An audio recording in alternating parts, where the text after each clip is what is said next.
Hello, everyone. Thank you so much for making time to join us for another show on Tembei TV.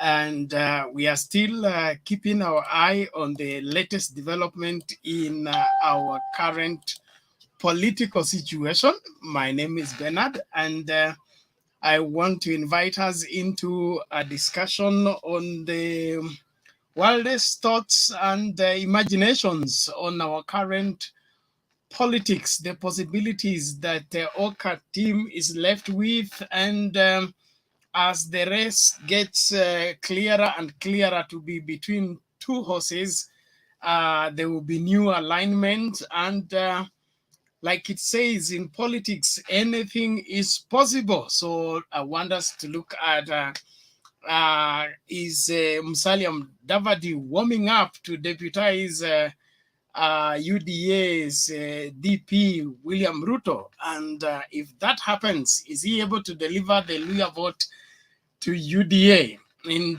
will that affect Raila Odinga's vote, traditional vote from Western Kenya? That is what I would love us to look at, so that we all come to right conclusion, I believe. And it's good to think outside the box and just be able to see the possibilities that awaits this great nation, even as different political persuasions are being tossed around, and carrots are being, dangled for everyone to grab. There is what we must do as Kenyans and be sure that our future is secure by right leadership. So wherever you're joining us from, welcome to the show, and let us get in and discuss. Use the link that is in the comments, and you'll be able to get access to the studio, and we will be able to discuss all that pertains to what we think could be a possibility. And will that be a complication to the Azimio la Umoja, or it is inconsequential? What do you think? Let us know. Join via the link that is in the comments, and let us carry on with the discussion. Is Mudavadi's ANC leader ready to deputize Deputy President William Ruto come 2022? If that happens, is he able to deliver the Luya vote to the UDA wing? Is that a possibility or an impossibility? Let us know what you think.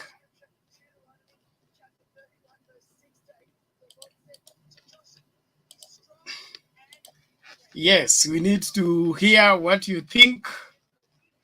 Tandao said what has shown that Madividi is warming up to loot at all. To loot all. Whichever. It's just a political thought. In politics, anything is possible, so we can't lock ourselves into thinking in one direction. Probably they can take advantage of the other side and get us unawares. For us to be politically alert, we need to be able to explore all possibilities that can take place. Eric Kirui says Musalia will not deputize William Ruto. Okay, that is it. And like I said, in politics, anything is possible and everything is possible. So yeah, that it is not a possibility.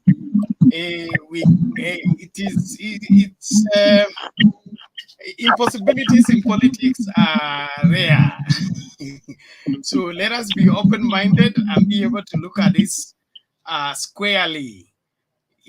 Sworn enemies can become best of friends in politics within no time. It is said that a day in politics is like 1,000 years. So things can turn around. The most political decisions are not arrived at at the convenience of the politicians. They are always arrived at the most pressing moment when when the possibilities get limited. You will squeeze yourself to get into the left space within no time, so that you are not left out when when the names are beginning when the roll call begins to be called. Where will your name be? So when your possibilities begin to run out, you may fall for anything and everything. So you can't rule out that possibility. And as much as it may be unimaginable right now, it could be a possibility. So let us get down to the same and be able to handle it squarely, according to all the signs and signals that have gone forth the past few days, with the visit of the DP in Western and the Gideon Moi in Kericho, and then Musalia was in Rongai today. Things are happening, and new alignments are bound to take place. Okay. Giri, how are you? Giri, are you there? I'm fine, thank you. Yes. Yes. How do you see this?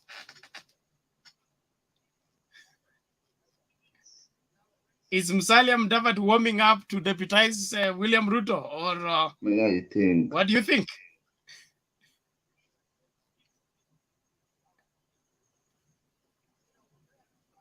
No, Giri, are you still as there? I can see it, Yeah. there's no way Mudavadi can beat you.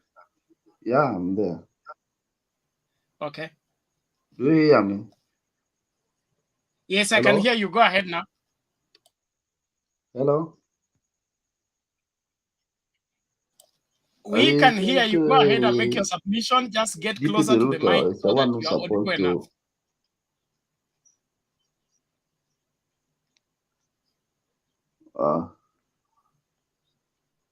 Me, according to me, I think William Ruto is the one who's supposed to support Musalia Mudavadi, not Mudavadi supporting William Ruto as a deputy, because that will bring change to Raila. Hello? Yes. You hear me? I can hear you. So you say that will be a challenge to Raila, or what happens?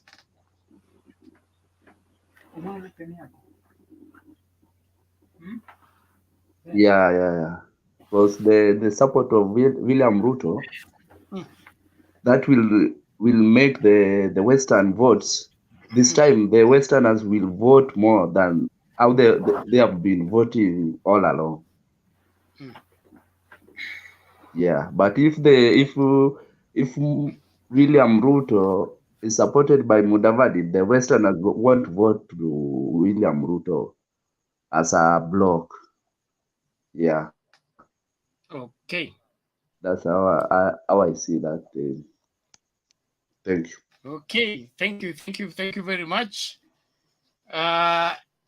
Edwin Kirwa.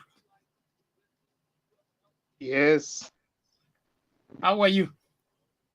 I'm good. How about you? I'm all fine. You're behind the curtain. Show your face. What's happening? Oh, it seems I'm in darkness. I'm in darkness Oh, somehow. okay, no problem. Give us what you Yes, think. The William Ruto Musalia Mudavadi deputy ticket. Is it possible? I think that is a dream anyway. That won't happen. You realize that Ruto is far. Ya kombele ya Raila ya huyu Mudavadi sana.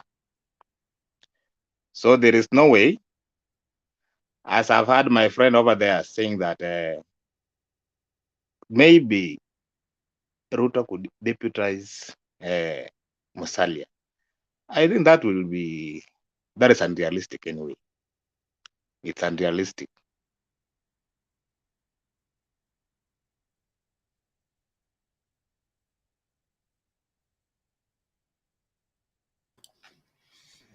All right, Kirwa thinks it is unrealistic. Remember, the constitution is against anybody after serving twice as deputy president. You can never be deputy president again. Of course. Yes. So the only chance that Ruto has is to be the president. It's either the president or he goes to opposition. Edwin did not hear your question, Bernard. He didn't get your question. He didn't get the question, Bernard. Sure. Yes, you can repeat to him, please. I think I've answered the question very well, my friend. There are two possibilities here, Kirwa. Yes. There is William Ruto throwing his support behind Musalia Mudavadi with any other person as running mate to disturb the Baba's votes in Western. Can't that be a possibility if the William Ruto ticket, him going for presidents, becomes more complicated? You know, Bernard, Yes. Yeah. First of all, you have to know that in Western Kenya, yes, the Jubilee that Ruto was in, was able to garner some votes. It has some members of parliament there. So you see, Ruto is not new over there. It's not that new to the people of Western. So it's just there to is trying now to hard up now the votes. And as we stand now, I think even Ruto has gained more than it was before. You get me? I get you and where you stand, and probably the reason why you don't want to imagine the other one. So,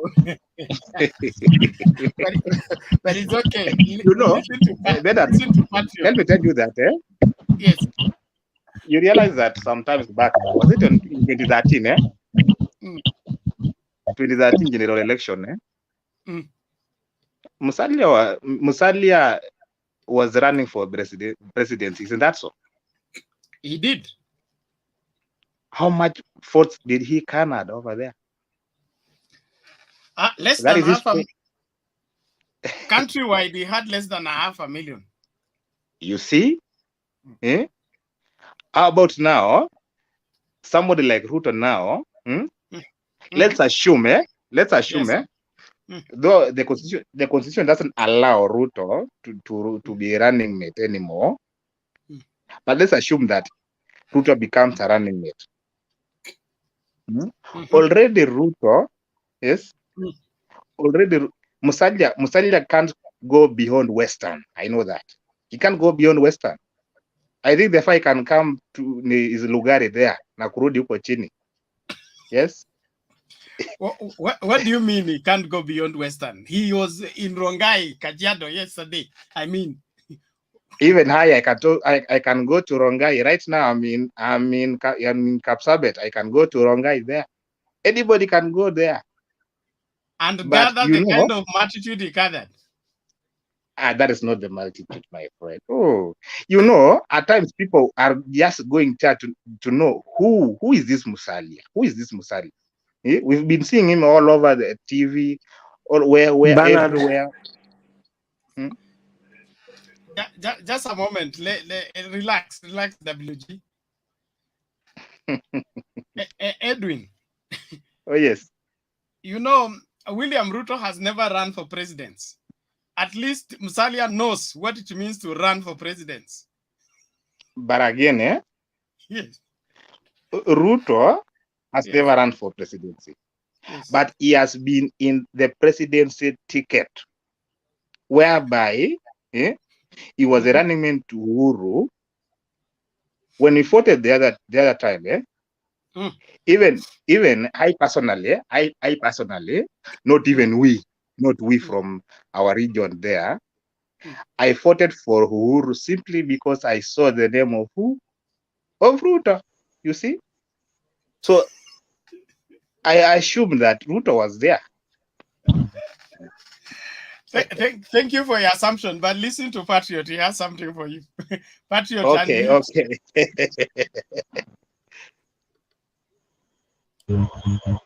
Okay. Hello, my fellow panelists. Good morning there. I'm sure in Kenya it's morning.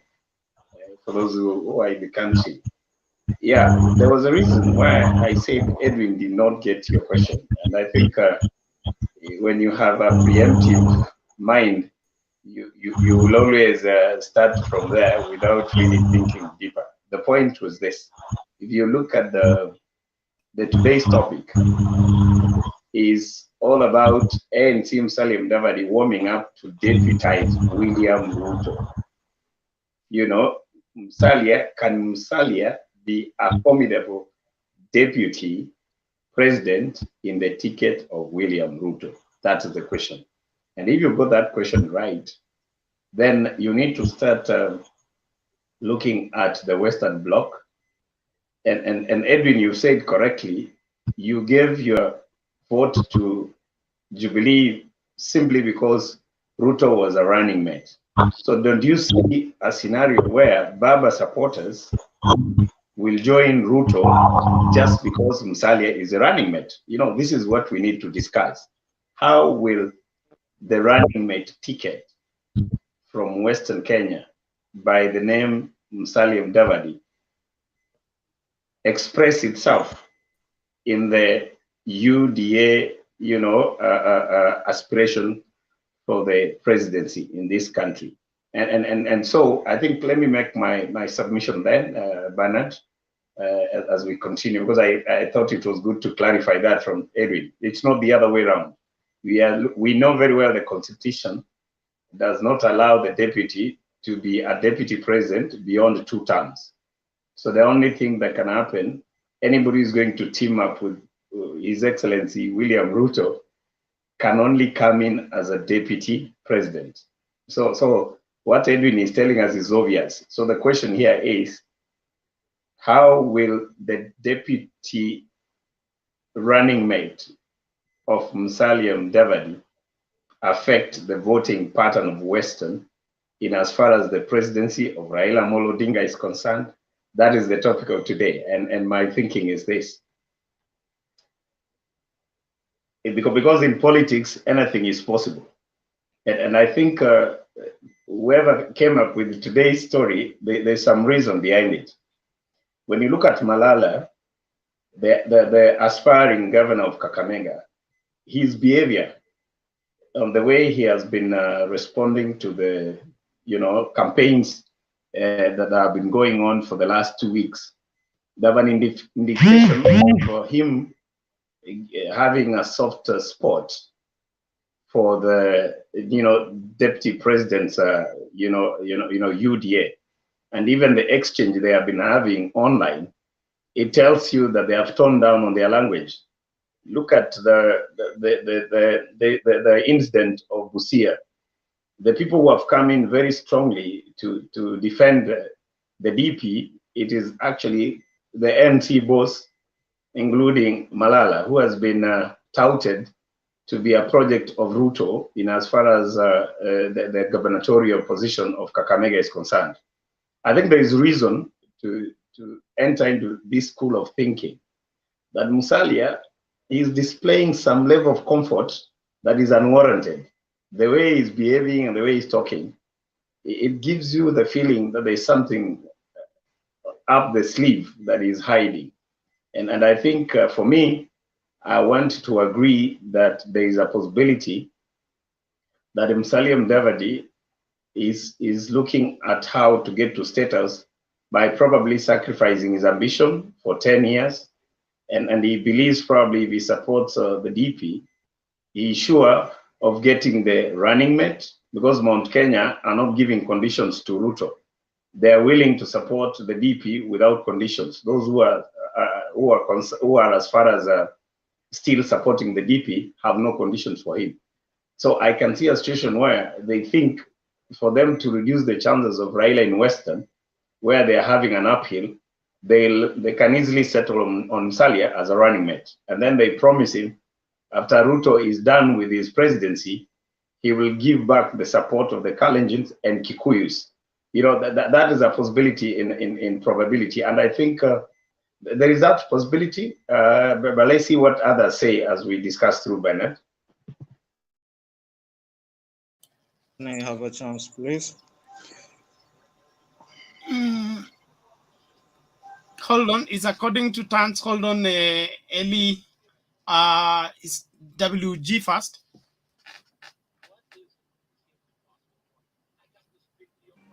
Good evening, everyone. Good morning to you. Good morning, Patriot. Thank you. So, Mwango, how are you? I am fine. I'm fine. Thank you. Yes. Good. Yes, Bernard, I think the question is not so far-fetched. Like Patriot has mentioned, going by the body language and the toxic spitting from the likes of Malala and other Mudavadi's allies, I think if there were any chances and Mudavadi was given a chance to choose between Raila Odinga and William Ruto, I see him jumping to William Ruto side very fast, as opposed to going to Raila. Now, the reason why that might happen so is I think they have a lot of feelings and tantrums that I think has come about from the fallout within NASA fraternity. So I think there's some form of bitterness. And again, his allies might not allow him to come on Raila's side. Someone like Malala has some bonds to chew with Raila Odinga or the ODM fraternity from the happenings that took place,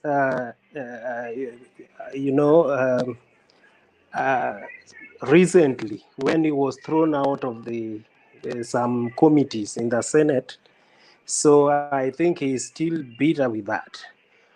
When we see or during their campaigns, especially Malala, who has arrogated himself the role of Mudavadi in Western.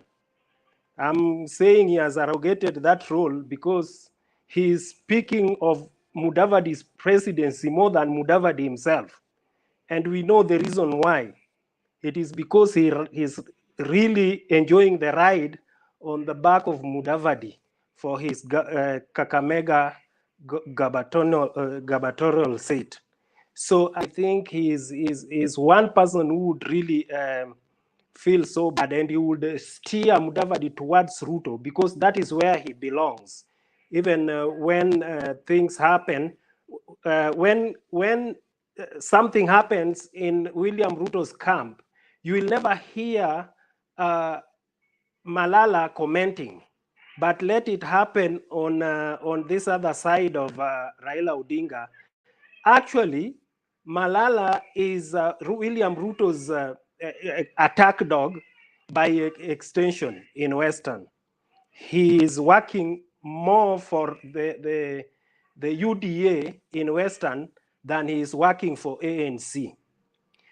Now, whether Musalia Mudavadi's move to join UDA will have an effect or repercussion is something that is yet to be seen. But according to me, I'm not seeing any value at all. Because you see, like right now, William Ruto is able to to ride on his own. Whatever those people or those people who can shift towards William Ruto's side may not do so because of Mudavadi's impact, but they go there according to their own wish. Like right now already, William Ruto is gaining some impact in Western region, even without Musalia Mudavadi. But those who are not moving now towards UDA, I doubt if they will join that bandwagon after Musalia Mudavadi has declared his support for William Ruto as a deputy. So if, therefore, William Ruto is able to ride or call the shots in Western even without his presence, then I don't even see why he should move in to choose a vice president from Western. He should instead look for some other areas which has challenges, or which will add more impact if he joined, if those he picked his running mate from those areas. In Central, that was to be number one. But since the Central guys already have decided that they are voting William Ruto, that is another area where I don't also see, a DP choosing a person from there, because already those people are following him from there as an individual and not from by extension on those who are supporting him, like the likes of Alice Wahome and those other guys. But that one is a question to be seen as time goes by. So in conclusion, I think Musalia Mudavadi's place is with Raila Odinga. I still insist. Whether Raila chooses him as a DP right now or later, it doesn't matter. But I think Musalia Mudavadi would reap a lot if he stood with Raila Odinga more than anybody else, especially those who are running currently. Maybe I will say something later, but that is my take as for now. Okay, thank you, WG. Let's now go straight to Eli Evans, and then Mwango. Unmute, Eli, unmute first. Unmute your mic. It's okay now? Yeah. Yeah, according to me, I think it will be a good idea for Mudavadi to join Ruto's camp. That will be a good idea for us as ODM supporters, ODM team, everyone, because by the time he will move to UDA, those people like Waiguru and Kipchichir, they will add up to our team, because everyone who is there in UDA right now, they went there for a purpose. And this purpose, someone's like Waiguru, she's aiming for that seat, you see, to deputize William Ruto. So by the time just Mudavadi will move inside there, and Ruto will pick him as a deputy president who will run with him, I think now we will be very happy as ODM supporters, as ODM team, ODM camp. Everyone, Kipchichir, everyone will come back to Baba, you see. So I think it's a good time for Mudavadi to go. Even Kalonzo, he can go there and Ruto will pick him, you see. That's the only thing which I have to say. It's good if they go there. You see, it's just like now, Waiguru, she decided to move to UDA. But what she's facing there, she's confused by himself. She don't know why she went there. She don't know, I should go back to Jubilee or I should stay with the UDA, because there is no any chance for Waiguru there. All places have been covered up already. It's full. UDA is full.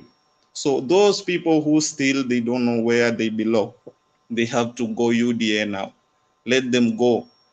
Then soon, when Ruto will make a mistake just to choose one of them, Kalonzo, to deputize him, then we will be happy because we will have more people in our team.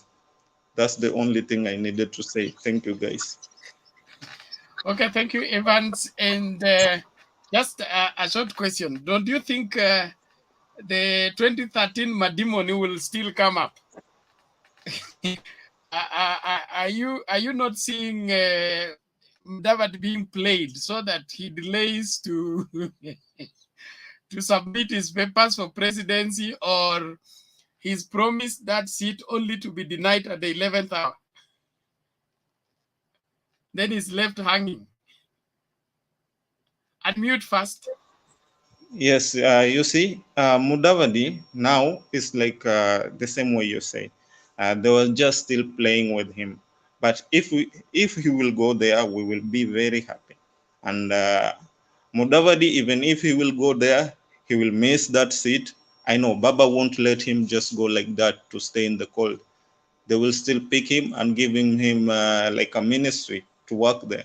So if he goes there, also we will still have a chance.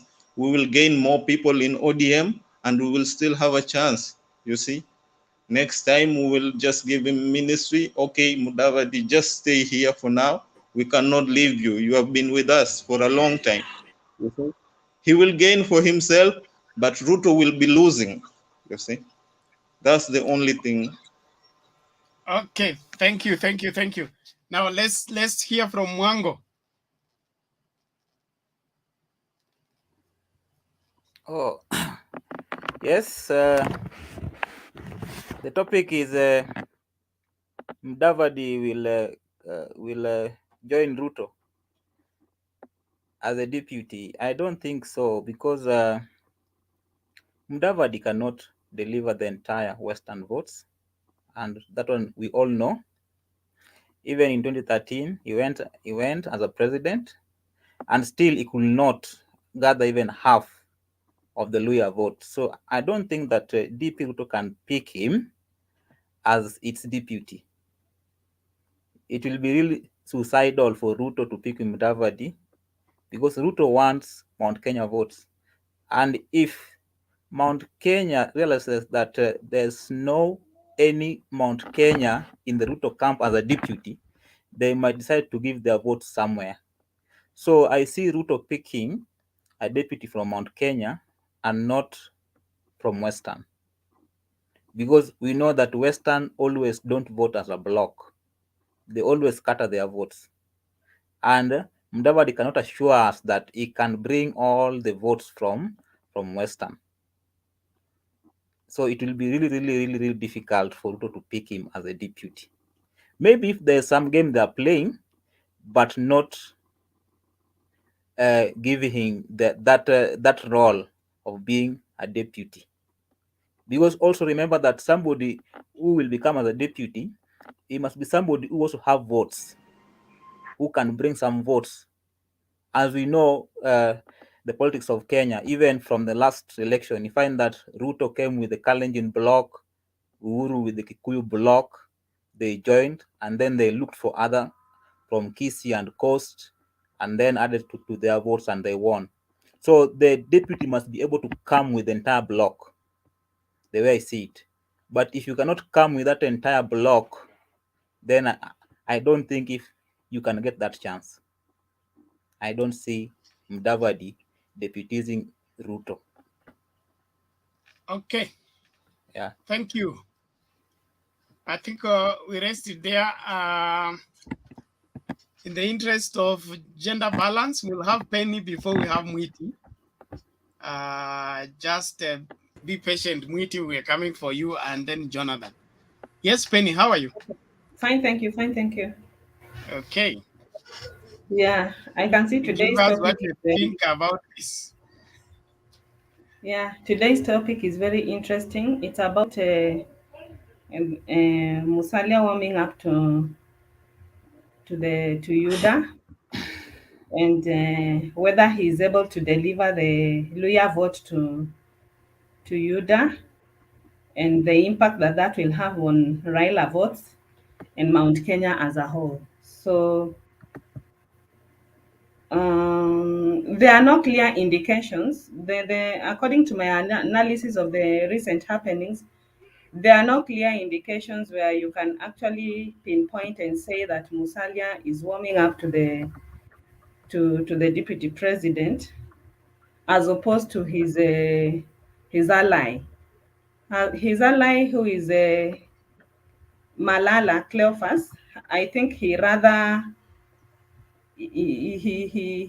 openly shows that he's warming up to the DP. In fact, he's an ally of DP, and even going by the earlier clips, there was there was an instance when the former sports cabinet secretary Rashid Echesa um, alleged that the DP was the one responsible for building Malala a house because he didn't have a home. So I think the DP built him a house worth 5.5 million. There were such allegations. So I think the confusion that this throws is the fact that if Malala is a close ally of Musalia and is at the same time is also an ally of the DP, then it throws a lot of speculation that the friend to your friend is your friend. So I think that is what is causing a lot of confusion as to whether the DP, whether Mudavadi is warming up to the DP just because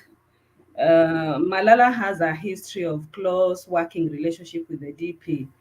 And it is even assumed that some of the campaigns that Malala has been having in Kakamega have been courtesy the DP. It's like he's the one who has been financing, because when you look at the content of his conversation and discussions in those rallies, you'll find out that he's normally quite pro DP. He supports him.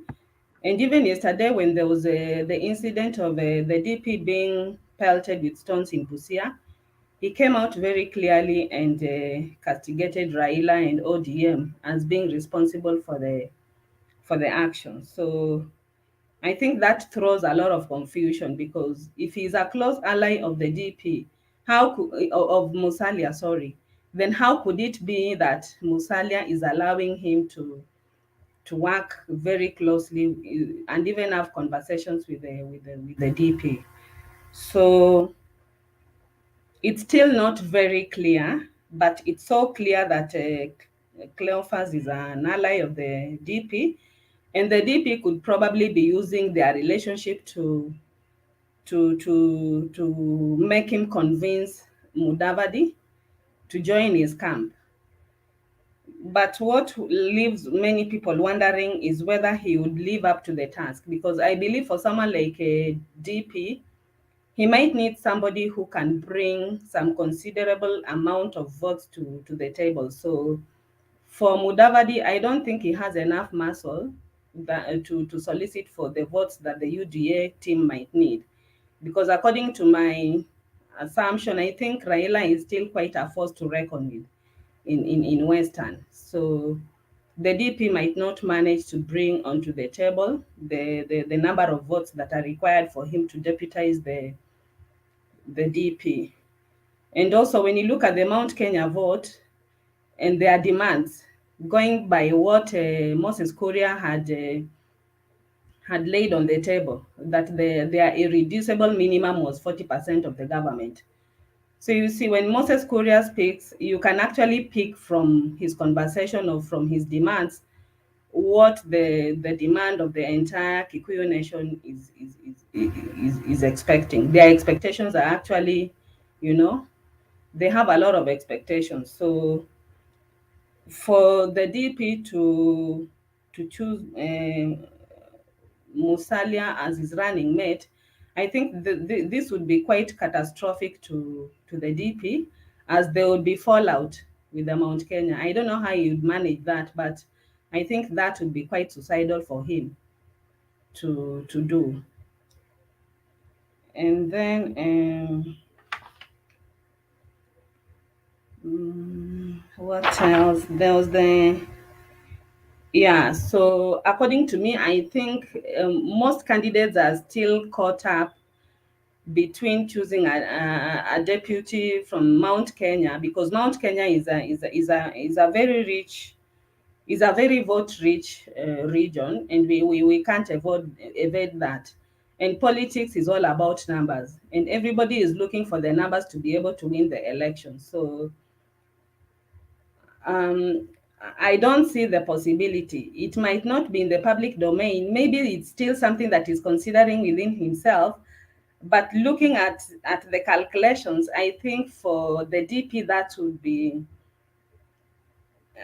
I don't think he would stand to gain so much by having Mudavadi as his deputy, and vice versa.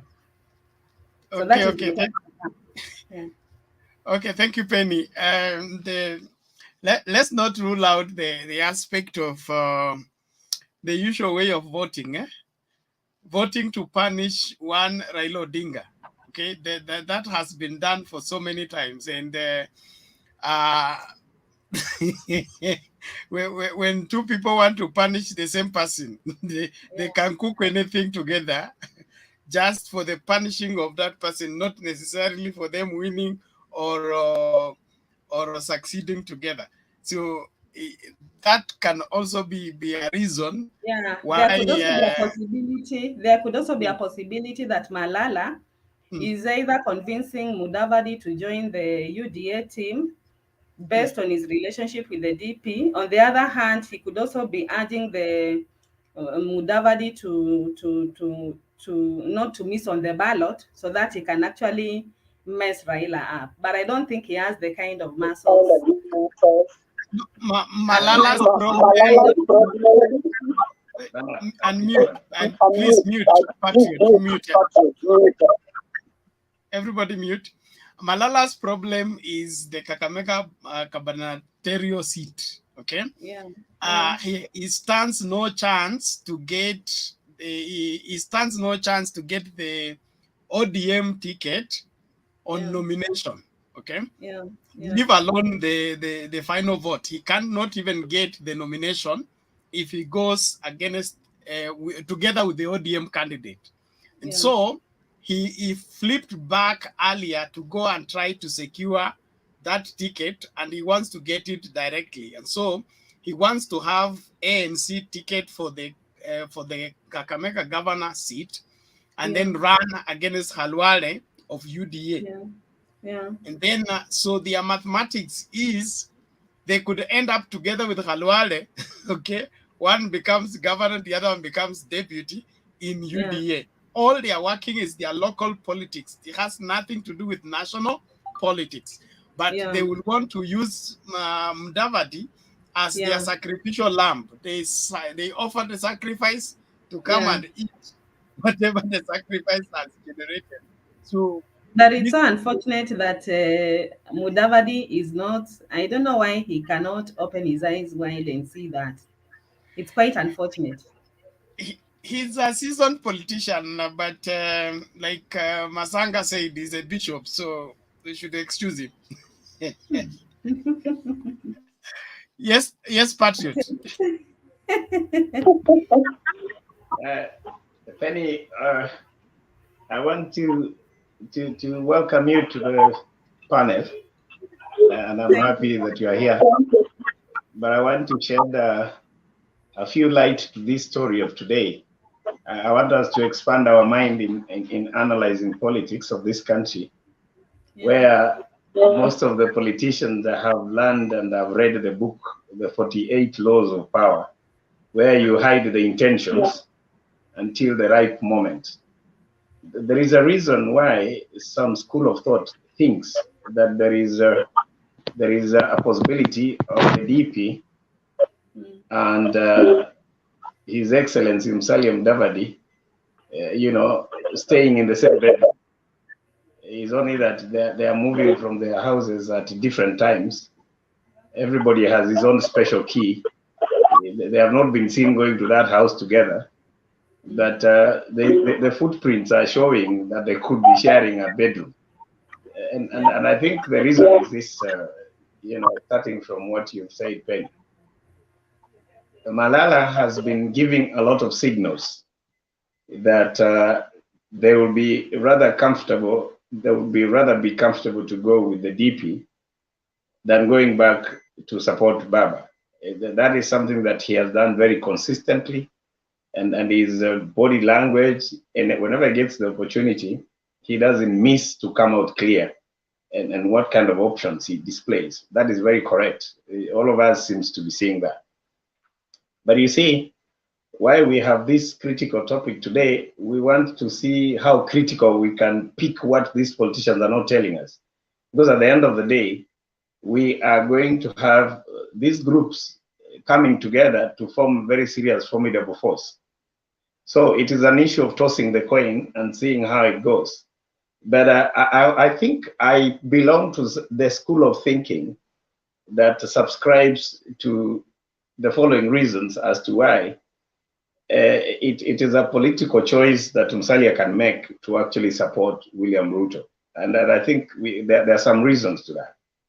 One, Bernard mentioned very clearly the relationship the ANC leader has been having with Baba right from the last election have some questions that have not been answered as far as the public is concerned. And that is the reason why he thinks he has a right to choose his path and go the way he wants.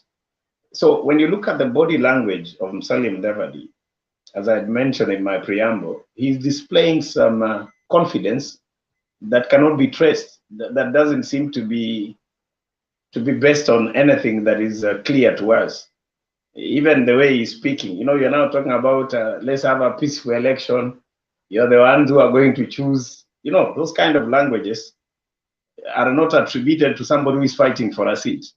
He is trying to display some confidence, and that's why those who are serious psychologists are really wondering, why is this guy smiling? He looks more presentable. Even his dressing has changed.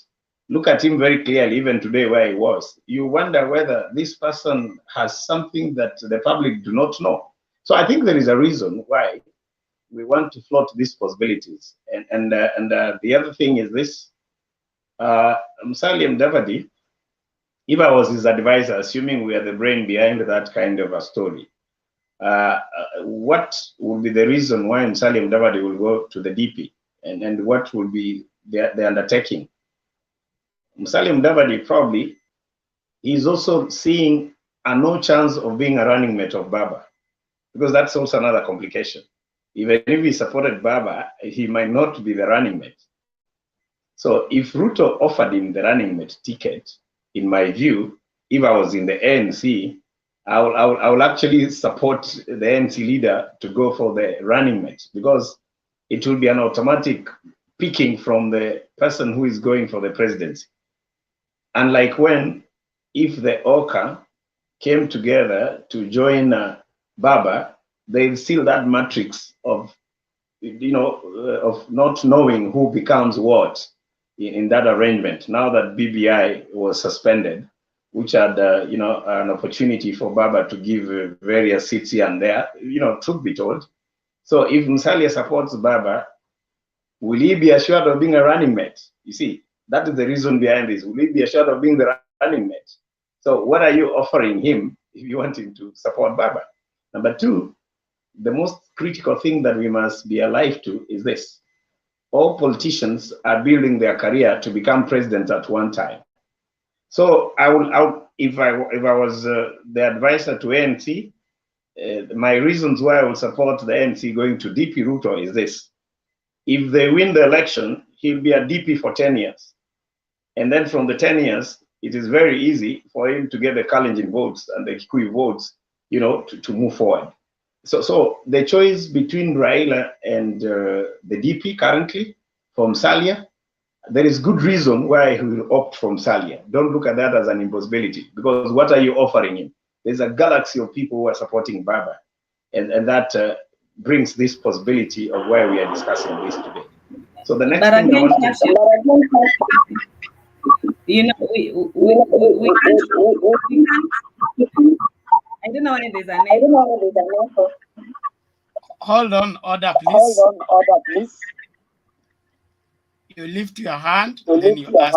Then you don't intercept. Thank you. So, Patriot, mute so that Penny can ask you a question. Okay, Patriot, you can't rule out the fact that DP's joining, Mudavadi joining the DP and deputizing him would complicate the matrix further, because I think there are people who have been there long enough who have been supporters of the DP, and in terms of numbers, they're even way better than what Musalia would offer the DP. So we are looking at the other side of the coin. I think his joining the DP would complicate life for him, as there would be fallouts, because there are some people who are diehards who believe that they have been with the DP for the longest time possible. You know, they have campaigned for him, they've done this and this, so they feel they are more worthwhile than the DP. So I feel that the DP going for Musalia would actually cause a fallout in the UDA party, as opposed to the gains they would have in having him. So that's why we are.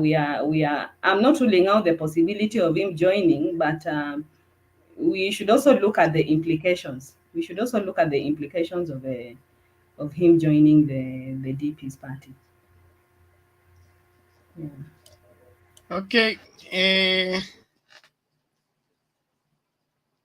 Like Penny has said, there are people who claim they have been to the police cell because of DP. They have been harassed because of the DP. How can somebody who has been sleeping just come and take the seat like that? So, Patriot, what do you think? Okay. Bernard, can I say something, please? My submission. No, WG, hold on. You did not lift your hand.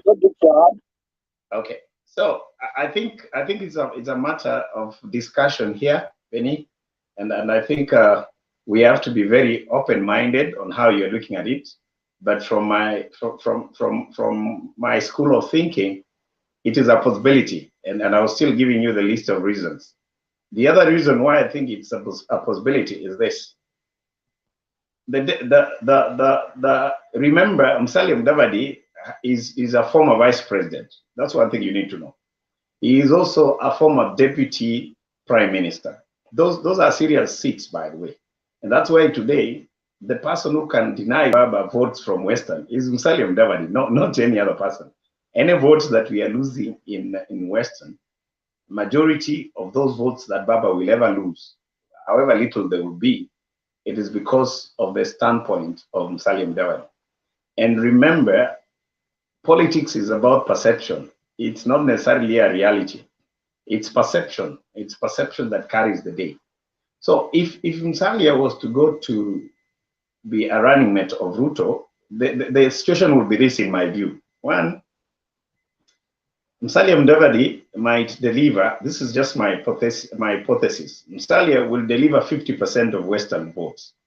Because there are those who will vote to Musalia, ni mtu yetu, na anakuwa deputy. And he'll tell you, Raila was not giving me a deputy. He just wanted me to be a minister or a governor in Nairobi. Okay, that will sell, because it's about perception. This is just my thinking. Number two, the issue that will also be complicated to the side of the DP now is what you've mentioned, Mount Kenya votes. Mount Kenya votes, they might not be as outrageously spoken as outwardly the way things will have been in Western. But if he picks a running mate from the region of Western, in this case, Musalia Mudavadi, it means Baba will have a good chance of picking good votes from Mount Kenya, right? That's what I'm saying. Number two, then he will consolidate the Eastern Bloc, because Kalonzo will not go with Musalia to DP. Definitely they will not. From the look of things, Musalia is not in the same page with Kalonzo and Gideon. So I'm assuming Gideon and Kalonzo will join Baba, okay? If they join Baba, of course, that is obvious. They can't go, both of the three of them cannot go to, they can't go to the DP. I have a reason why Musalia is more likely to go to the DP, because of his personal ambitions. And he thinks if he serves as a DP again, he will have the chance of coming with the votes of the Kalenjins and Kikuyus. So the thing that I'm not very sure is how will be the outcome. But for sure, a Western Bloc majority will tilt the equation. Baba will lose quite a number of votes. That's my thinking. A good thought, in my opinion, but it tilting the Baba's vote in Western very minimal, in my opinion. And then it will even make the Mountain vote more for Baba to stop that ticket, because the Mountain is not willing to wait for presidency for 40 years. They are not ready for that. They are looking for the shortest way to get back to the presidency. And with the DP's ticket, and then Musalia in waiting, and then the other one in waiting, it is going to complicate things. And being the pattern upon which the Mountain votes, votes on how soon are we getting power back, hiyo itaharibia huku kwingine kabisa. The whole Mountain may go. And I don't think DP is ready for that kind of arrangement. That is my thought. All the same, let's WG, is it so Bernard, lastly on that, it's not a give and take, just the last statement. So what you're saying, Bernard, is that the DP has only one option. If I heard you right, you're saying for him to win the election, he must pick the running mate from Mount Kenya? They will be more comfortable. Or that is still not a guarantee. That they can get power after 10 years. There is more. Mute Kwanzaa. From the look of things, the succession for Baba will be easier than the succession of Ruto. After Ruto serving for 10 years, it will be very hard for the seat to go back to the Mountain than if Baba serves for his term, and then the next person. It will be easier for the Mountain to get from Baba than to get from you know what happened in the past. Patriot, Bernard, allow me to add something on what Patriot has just said. My observation.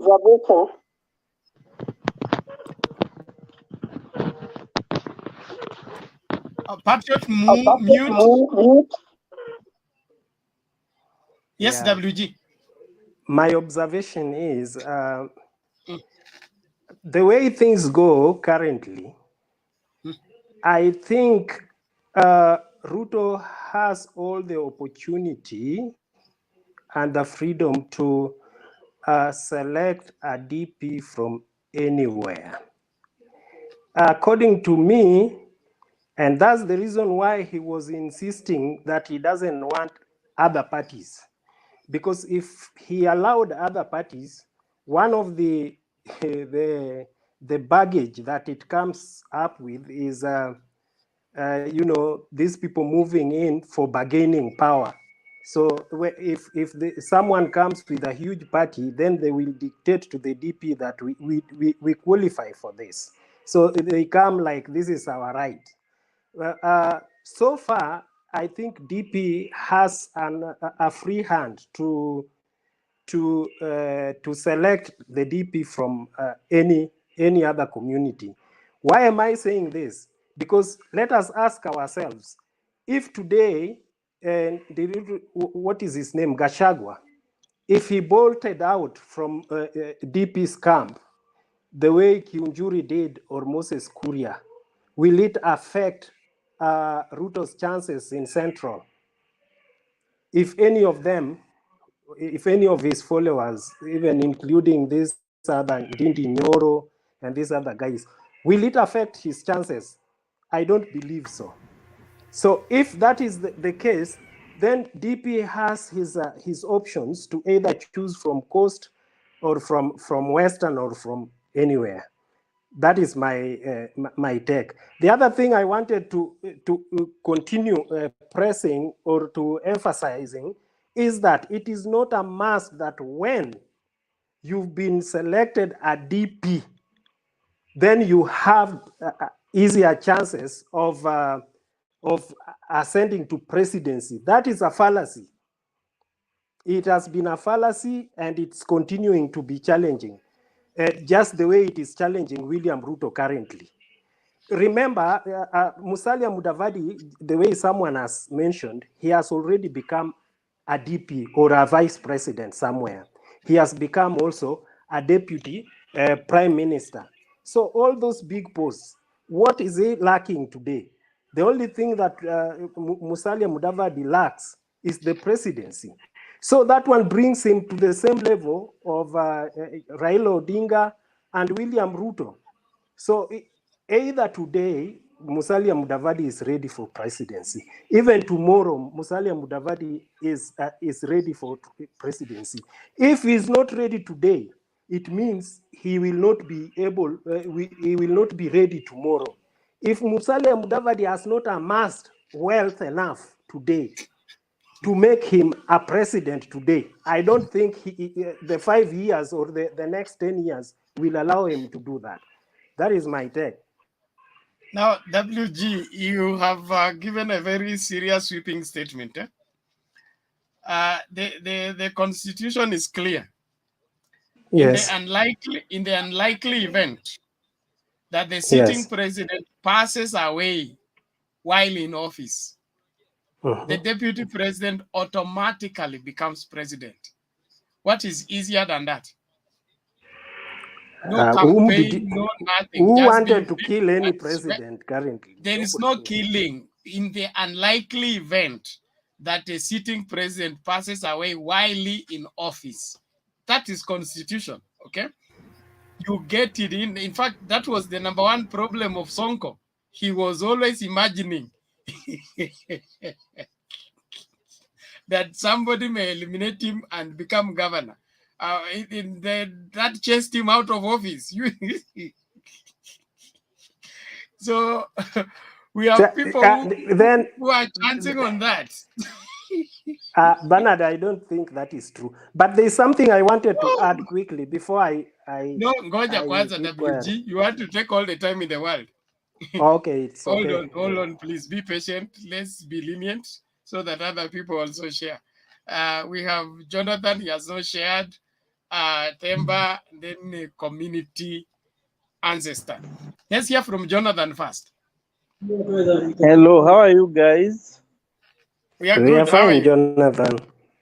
I'm good. Bernard, point of correction. Who say that people will, when someone become president, he will go for 10 years? There's 5 years. We vote after every 5 years. So something can happen after 5 years, you know? So it doesn't say that someone will go for automatic 10 years. And about Musalia, what is Musalia warming about? Musalia cannot even get a half of the vote of the Western, the Luya nation. Is just there, like he got like maybe they say 3/4. He cannot even get not 3/4. He cannot even get a half.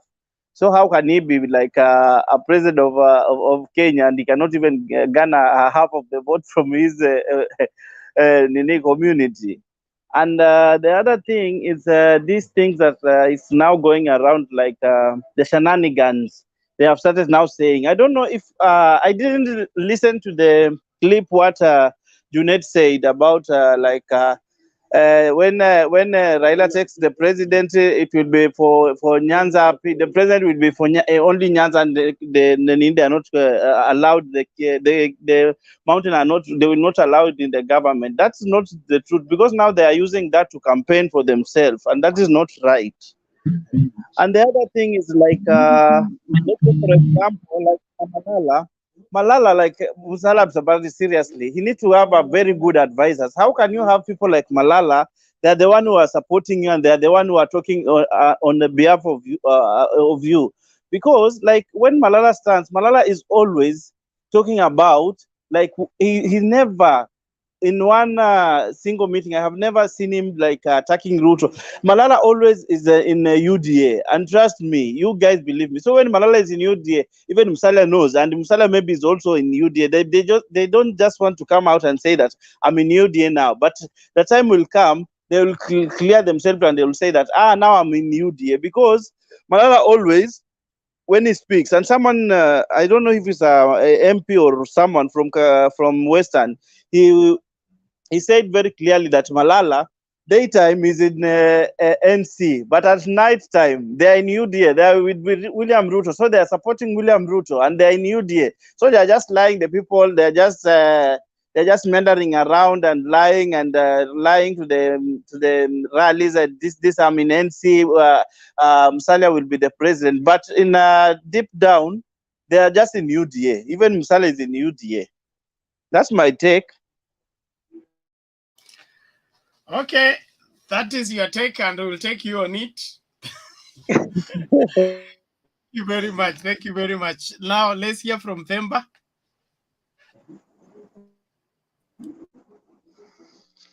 Good evening, good afternoon, good night, good morning from wherever you are.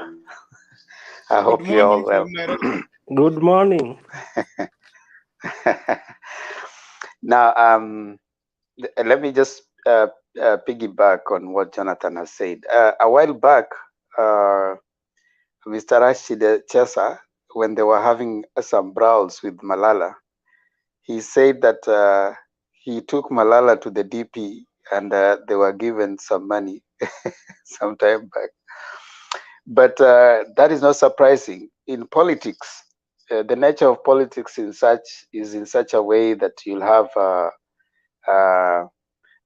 counter, double agents across board. You have that kind of behavior in politicians. Some of them are there because of where they get their monies. You have even some people in one side of the divide who will sponsor certain politicians in another side of the divide, and some of them will get in there. Once they get into parliament, they will cross over, start being with the real person who financed them, so that's the nature of politics. And for them, it's about who is it that is giving them finances. So we are likely to see that happening, politics of betrayal, some of them betraying others. Some of them will be there until it was probably 3 months to election. That's when they probably, decamp or something like that. Or maybe some of them will be, like someone is saying, by day they are with these people, by night they are going to sell, to give in information about the other people. So it's politics. It's part of politics. Is now how you manage to caution yourself against, these intruders into your camp. But that is part of politics. So Malala is a politician. He wants to play his game, and if it gives him power, like Machiavelli says, you need to, when you are interested in power, you gotta do what you gotta do to get the power. And that one is what the prince simply says. So you can, if you're not interested in power, then you have no need to be in politics. You can go do something else, also probably sell ice cream, you won't have a lot of issues. But if you're in politics, politics has its intrigues, and we are just testing the initial parts of it. The initial parts of it. I'm not surprised when I see those kinds of movement, and we are likely to see more. Having said that, therefore, on the issue of Musalia Mudavadi deputizing William Ruto, my take is that I really don't see the value in Musalia going for a deputy president's position right now. That will kill his politics generally, because if you look at his sentiments just before NASA broke out, and when they formed OCA, going to deputize the deputy president will be a serious blow to his sentiments, and I don't think there's a way he will come out of that after that if he goes for that. So I don't think he's that stupid. I don't think he's that he would want to kill his ambitions. Now, at this point in time, there are people that I know will have really tough decisions moving ahead. Number one is Musalia. Number two is Kalonzo. For Gideon, I don't think he will have a serious thing to think about. But Kalonzo and Musalia will have serious things, because as we move forward, the window of the deputy president in either side, either Ruto side or Raila side, has already closed. Immediately, the BBI was thrown aside and Baba started having Inawezekana rallies. At that point, he already closed the window of having either of them as his deputies. So I don't think Kalonzo or Mudavadi would even come close to being deputy of both sides. For Ruto, the window of having a deputy in Musalia and Kalonzo is already closed, because there are people who have really worked hard and they think if there's a deputy to come, it has to come from them. So I don't think Ruto will even entertain that thought. For someone like Malala, like someone said, him is interested more in being a governor. And for him, it doesn't matter whether Mudavadi fails or not, as long as he gets close to the governor. So if he's going to move to UDA and he be even given a deputy governor, for him, he doesn't mind. He's still, having his cards right. So he's playing his cards right. So I don't think, in my view, Musalia Mudavadi would be interested in deputizing William Ruto basing on the general perception of how he has put himself out there, and there's no window for that. I see Mudavadi going all the way. I see him going all the way, basing on what calculations they were looking at. They had started bringing up this issue of making Raila and Ruto to be extreme end, to be the polar opposites, so that someone who looks like is going to be a little, in the middle ground, for him to be painted as that person. I don't know how far they have gone with that. Listening to someone like Sakaja, who is trying to prop him up as the alternative of the polar opposites. Maybe that is what they are going to try and prop him up for. And if you look at him lately, that is his language. He is trying to put up the idea that these guys polarize the country. But for me, I'm the amiable guy. I'm the person who is going to put you guys together. I'm the alternative to this polar opposite. So I think he'll go on with that trajectory. Someone said Gideon, and Gideon is not so much convinced. So for him, he might join Baba. So for now, I think that would be my submission. Okay, thank you, Themba. Let's hear from Eric. Eric, unmute. Okay, good evening. Yeah, go ahead. We can hear you. Good evening. Okay, thank you so much. I joined when you were discussing about the possibility of Mudavadi joining DP Ruto's camp. I don't think whether that can bring any effect when it comes to voting. Eric, your sound is not good. You're using earphone. Yeah. I think you should try the without. Okay. There is distortion. There is distortion in your audio. Okay, someone can submit as I'm rectifying my audio. It's now okay.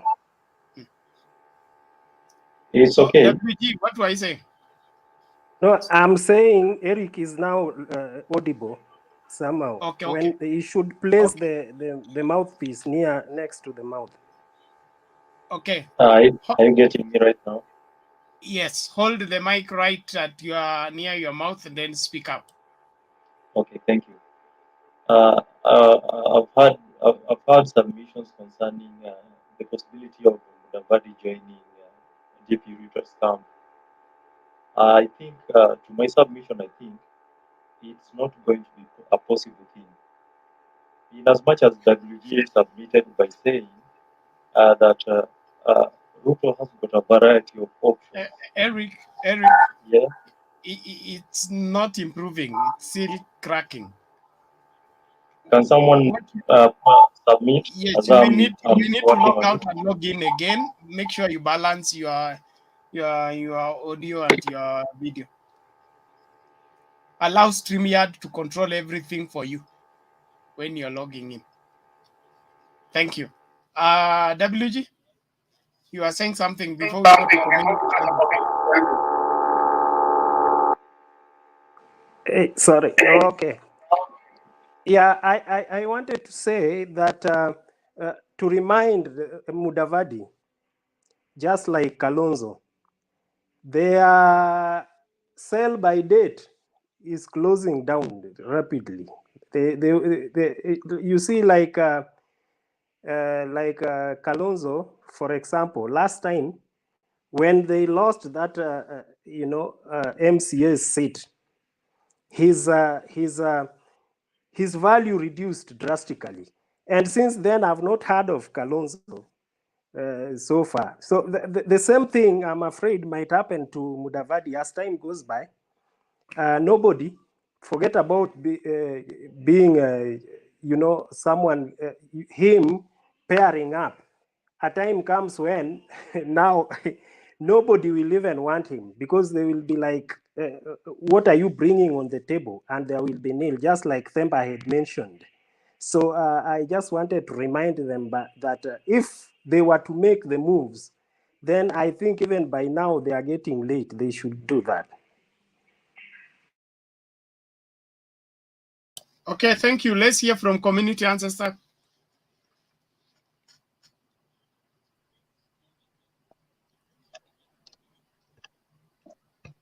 Yes. Good morning, good evening, everyone. Yeah, thank you so much, brother, for giving me this very chance in order for me to air my view as far as Mudavadi warming up to be a deputy to His Excellency the Deputy President of Kenya, William Samoei Ruto. In fact, this is my take. Musalia Mudavadi, he was a very person who brought the slogan for NASA coalition, and then, in fact, that maybe now coming together with joining together with the likes of Raila,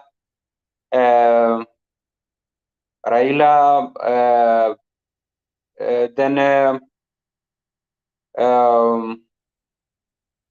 Kalonzo, the likes of Port Kenya principal, that is Moses Masika Wetangula. In fact, NASA coalition was formed, and then the very person, Musalia Mudavadi, is the one who initiated the breaking of NASA, saying or purporting to insinuate that Raila Odinga betrayed them after going for handshake with Baba, with Uhuru, Raila going handshake with Uhuru Muigai Kenyatta, and then sidelining them. So, in the heart of Musalia Mudavadi, for him joining William Samoei Ruto and then if he given the slot of deputy president, it is not by surprise. So this very gentleman, he want to punish Baba for that behavior, which Baba in fact did. But nevertheless, what which achievement or what gain will William Samoei Ruto get after getting this very able man from Western region in his camp? Number one, you know, Musalia Mudavadi, if elections were to be called today, Musalia goes to the ballot, Raila goes, William Samoei Ruto goes. From Western region, I know Mudavadi will get almost 40%. Raila will get Eric mute your mic. Bena help him, yeah. And also Nyags mute.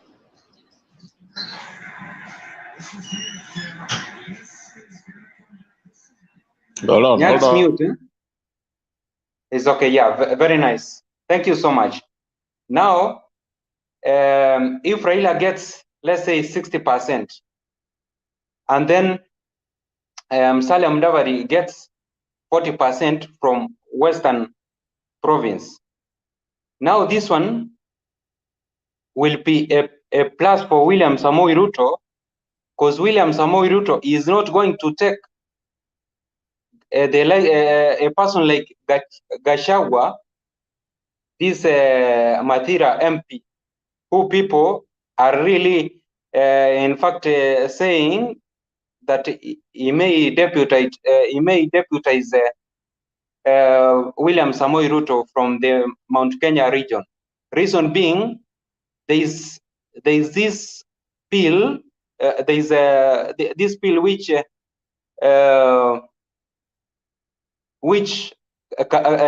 MP Kaluma he want the constitution to be amended so that chapter 6, which states that if you are implicated with anything dealing with corruption, you will not be given any certificate of good conduct, either from EACC, from IBC, and what have you, to stand come 2022. If it goes through, Gachagua out. So Mudavadi will take that position.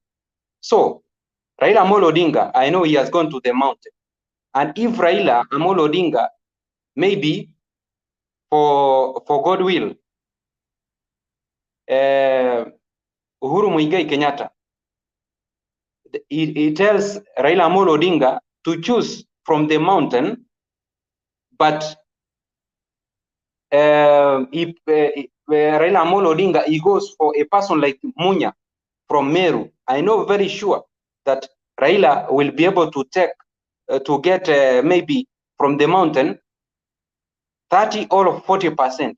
So the 40% which Mudavadi will bring from Western region, if you add that percentage which Raila Amolo Odinga will take from the mountain, you see now maybe Mount Kenya will be, if people, in fact, if William Samoei Ruto rallies the people of Mount Kenya to come out in large numbers to cast their votes, and he gets maybe 85 or 90%, and then his support base, that is Rift Valley,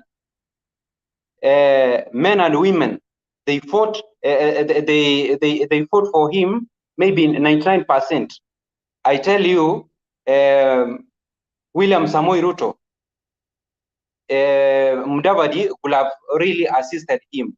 So let us keep a very close eye on Musalia Mudavadi. So let us not really underrate this this very leader, because at the end of the day, you know, Musalia, and then if I may take a closer look at him in terms of economy, because in terms of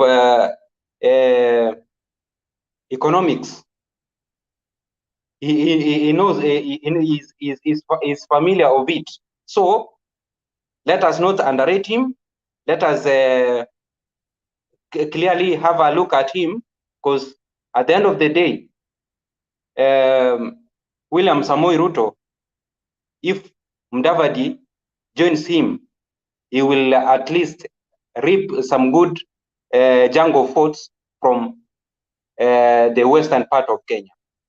I'm gonna say thank you for listening. Okay, thank you, community. I believe that's clear enough. Eric, you're back. Are you all right? Can you hear me? Yes, we can hear you. Okay, thank you. I'm not using my mic. Yeah, just go ahead, give your submission. Okay, thank you. I want to just give a brief submission about the possibility of Musalia Mudavadi joining the DP camp. I think this will be quite detrimental to his political relevancy. You know, today, as we stand, all eyes are on Mount Kenya. Everyone wants to divide Mount Kenya votes and emerge as president to this country. So by the deputy president going for Mudavadi as his deputy, one will make him lose the better part of Mount Kenya votes, and we all know how much he has been frequenting Mount Kenya. We all know whatever Mount Kenya is for. Mount Kenya is not anything less than deputy president position. Secondly, I heard Patriot mentioning something here that Mount Kenya will not allow, will not sit back. I think it was Temba. Sorry, it was Temba. I think Mount Kenya will not sit back for a very long time without getting their presidency back, and that's why they are backing the Raila presidency. And in case in case they make a mistake, in case Mudavadi makes a mistake and joins the Ruto camp, then therefore Mount Kenya will all rally behind Raila because they believe that Raila is a one-term president. And once he's a one-term president, the deputy president will automatically come from amongst them. And there's possibility that this deputy president can either ascend to power or someone somewhere may be supported from the central province as the next president. So to my view is that there's no possibility of Mudavadi joining that camp because Mudavadi is officially right now a de facto opposition leader. He has been standing to his principles and he can't accept to betray himself as well betray his political future. Thank you.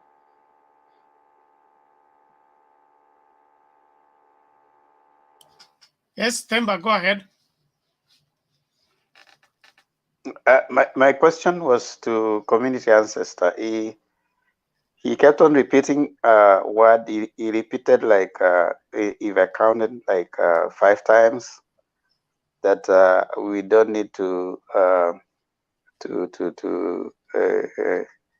degrade Musalia Mudavadi's candidature as a deputy president. I would want him to try a little bit and expound on number one, the relevance of Musalia's deputy presidency, its implication on you know, the general structure and architecture of Luya politics, because as at now, I'm really struggling to see the influence of Musalia in Western. And thirdly, with the awareness of the current terrain, the deputy president has said that he is not willing to work with any other political party.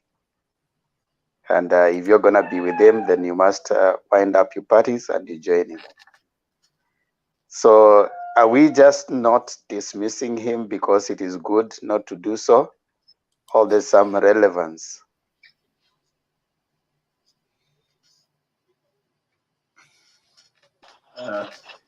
Bernard. Yes, Patriot. A community will not have a problem if I took up that. I'm asking for his permission. Go ahead, Patriot. Thank you. No. Patriot is being unfair. No, that was not his submission. Wait for an answer. Thank you. Let community answer the question. No, hold on. Community has passed on the question. It's a discussion. It's not.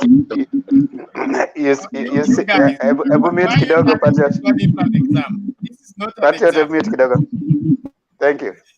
You see, it's unfair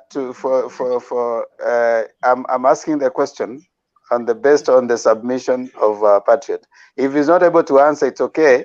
I mean, the community answers. If not able to answer, it's okay. We can give someone else to give their submission, and then I will ask the question based on Patriot's submission.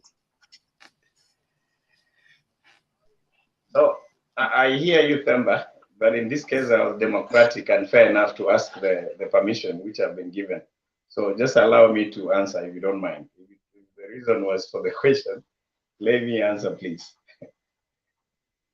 Okay. I understand. You know, I belong to the same school of thought that community has presented its stuff from. And if you saw my expression, I understood a little bit of what community ancestor is saying.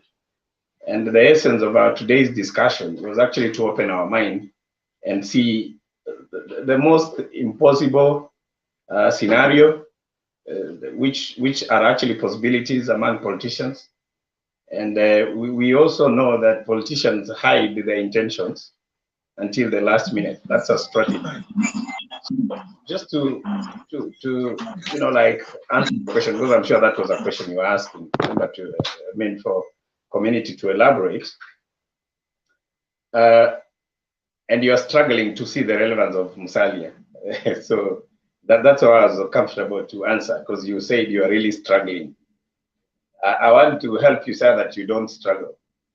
I said, and I think community ancestor agrees with me. You see, if Musalia was with Baba today, as we are speaking, then there will be no campaign, basically.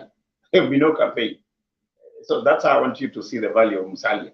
And when you listen to Raila and his group, they said very clearly there are talks that are going on with the Oka group, meaning they know that there is value in as far as the aspiration of Baba becoming the presidency, which is still attached to the Oka group.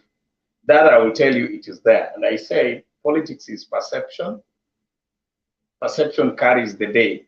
If Raila Odinga brought Musalia on board today, flip the story, forget about Musalia going to be a running mate of Ruto. Assuming Musalia today announced that he is in support of Baba, trust me, William Ruto will cast the day that he stood for the presidency. Because what do we need, in my view? There are two blocs that are going to decide the presidency today. And when you look at the campaigns, in my view, it is going to revolve around the two communities. That is Western and Central. Western and Central. Those are the two blocs, in my view, that are going to tilt the equation and make a decision on who becomes the president. Why? Penny, let me finish. Why?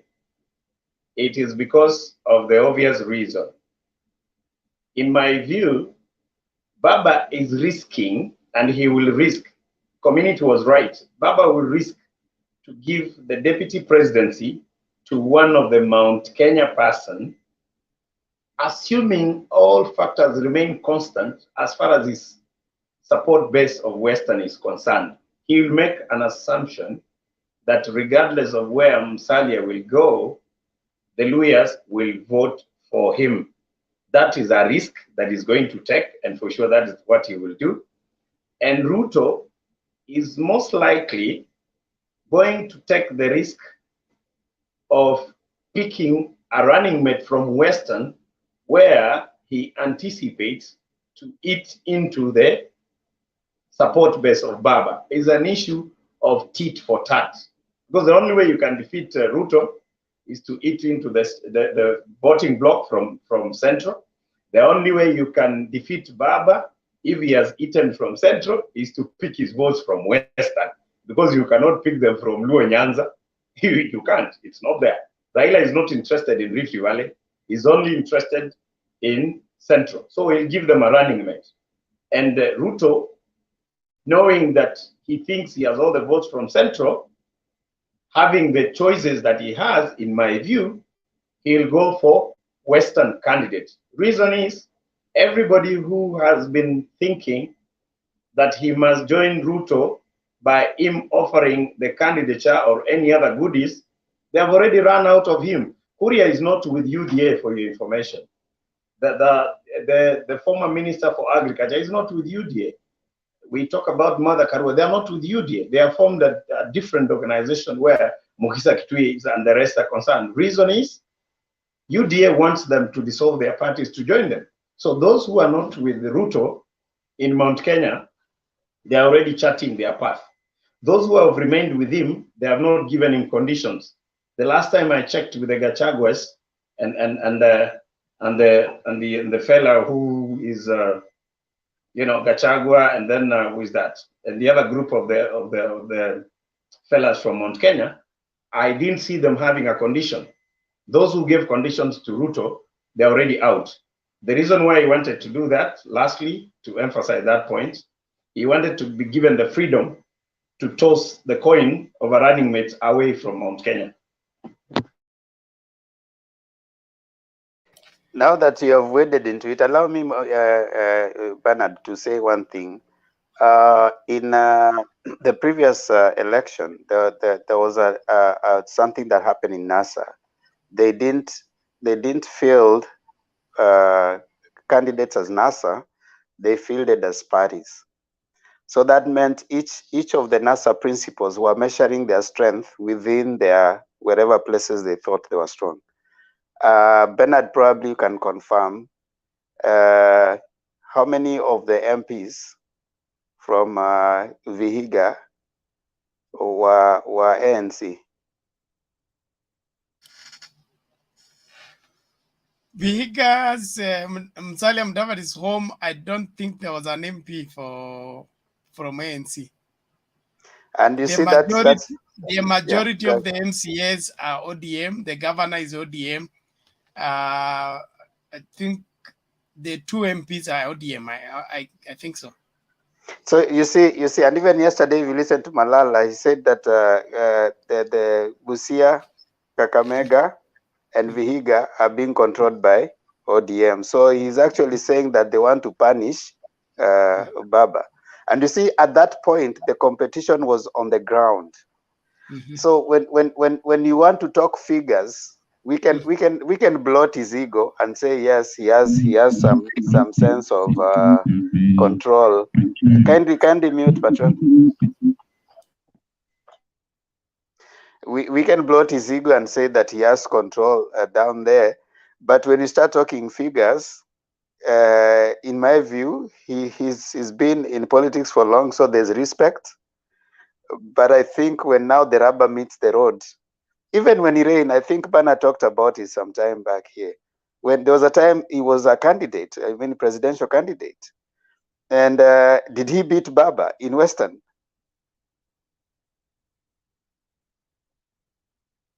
Bernard? He did not. He can't. What do you mean? It's The not last possible. Patriot. The last contest member that Western, just mute. The last just mute. was in. They won the by-election. Won the by-election. Patriot, relax. Even that by-election was rigged. Just relax. We'll give you the pattern of Western. Yeah. So when you're speaking, you can speak. I know that Mudavadi, comparatively, probably his name has been featuring a lot. But there's a difference between your name featuring a lot and you being popular in the ground and translating into vote. So I still submit that as moving along, that's why I'm struggling right now to see what is this that Mudavadi is holding so like a trump card that, if you don't, Baba can go and seek his votes in Western. And as at now, it's only Bungoma that we had Ford Kenya. And even Ford Kenya is having its own internal struggles, leadership struggles, that even Wetangula is struggling to put his house in order. So there's going to be several battlegrounds in Western. And Baba is in the lead in Western as we stand right now, because Ford Kenya is having troubles. ANC is not as together as it's supposed to be. So there's a lot of Baba, movement, and he can still choose not to really. He can choose alternative people to help him in campaigning in Western. So you have an ideal situation, but I think the reality is different. I think Penny has something to say, Bernard. Penny, what is it? Yeah, there's a comment that Patriot made, and he said that the presidency will be determined by Western and Central votes, by the number of votes from Western and Central. And I beg to differ with that, because you cannot rule out Rift Valley. Like we saw the other time, Eldoret is a cosmopolitan town with a mixture of so many other tribes. So you can't rule out Rift Valley, because when you check the South Rift always votes for Baba. Yeah, and then when you also take the same dynamics that you're discussing here, they apply for Gideon. Gideon's mission could also be to divide DP's votes in Rift Valley, or he could also end up whatever. He could also end up forging a coalition with Baba, and you can't also rule out Gideon Moi's vote in Rift Valley. So when you talk and mention that the presidency will basically be determined by the Western and the Central votes, I think we also need to narrow in Rift Valley, where Baba also has some formidable support. Okay, I think let's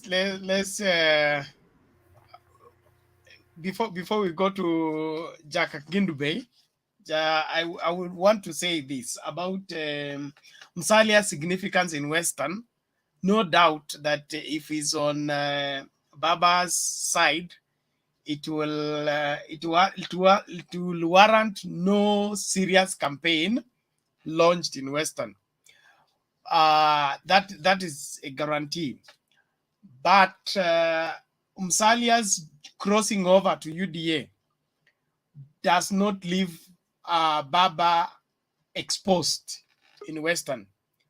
Remember, Oparanya, the strongest governor in Western, is the deputy party leader of ODM. And he has a sizable control over Western. And having served as a second-term governor,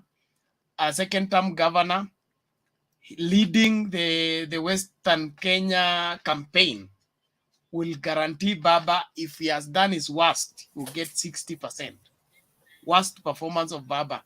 Without Musalia in Western, you'll get 60%. And if that remains the factor, that means the UDA and the other parties will have 40 to fight over. And Baba is as good as well taken care of. That's as far as Western is concerned. Rift Valley, South Rift is always Baba's, the Ma community, and the other Nini. Then Gideon Moi with Baba means Kanu with Baba. In the, who is the governor of, is it West Pokot? It's Kanu. So there is a size which is still part of Rift Valley. So they are still sizable number of votes from Rift Valley for Baba. And then, of course, the Turkana. Cost, I don't think things are, there will be too much straining on Baba's side if all factors remain the same. The person with the greatest struggle here is DP in balancing who sticks on his side, and then he may end up having to beg people to stick by him, because when the really campaign now start out and the really alignment begin, he will be so exposed because he has, thrown himself into the limelight too early, exposed too many of his cards. I'm not sure if he has any card left. So the politics are shaping up in such a way that they will push the DP on the defensive. And the moment the DP stays on the defensive, he's done.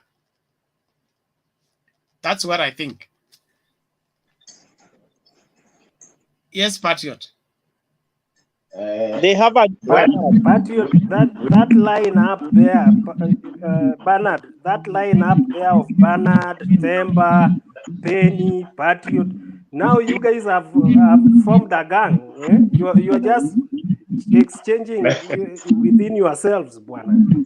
We down here, you can see how we are. Patriot, wait. Let's have Jakindu. Okay, let's okay, for the sake of peace and for the sake of harmony and honor that we have for the elders, we are going to hear from Jack Kindu Bey kwanza, alafu sisi wengine tutakuja baadaye.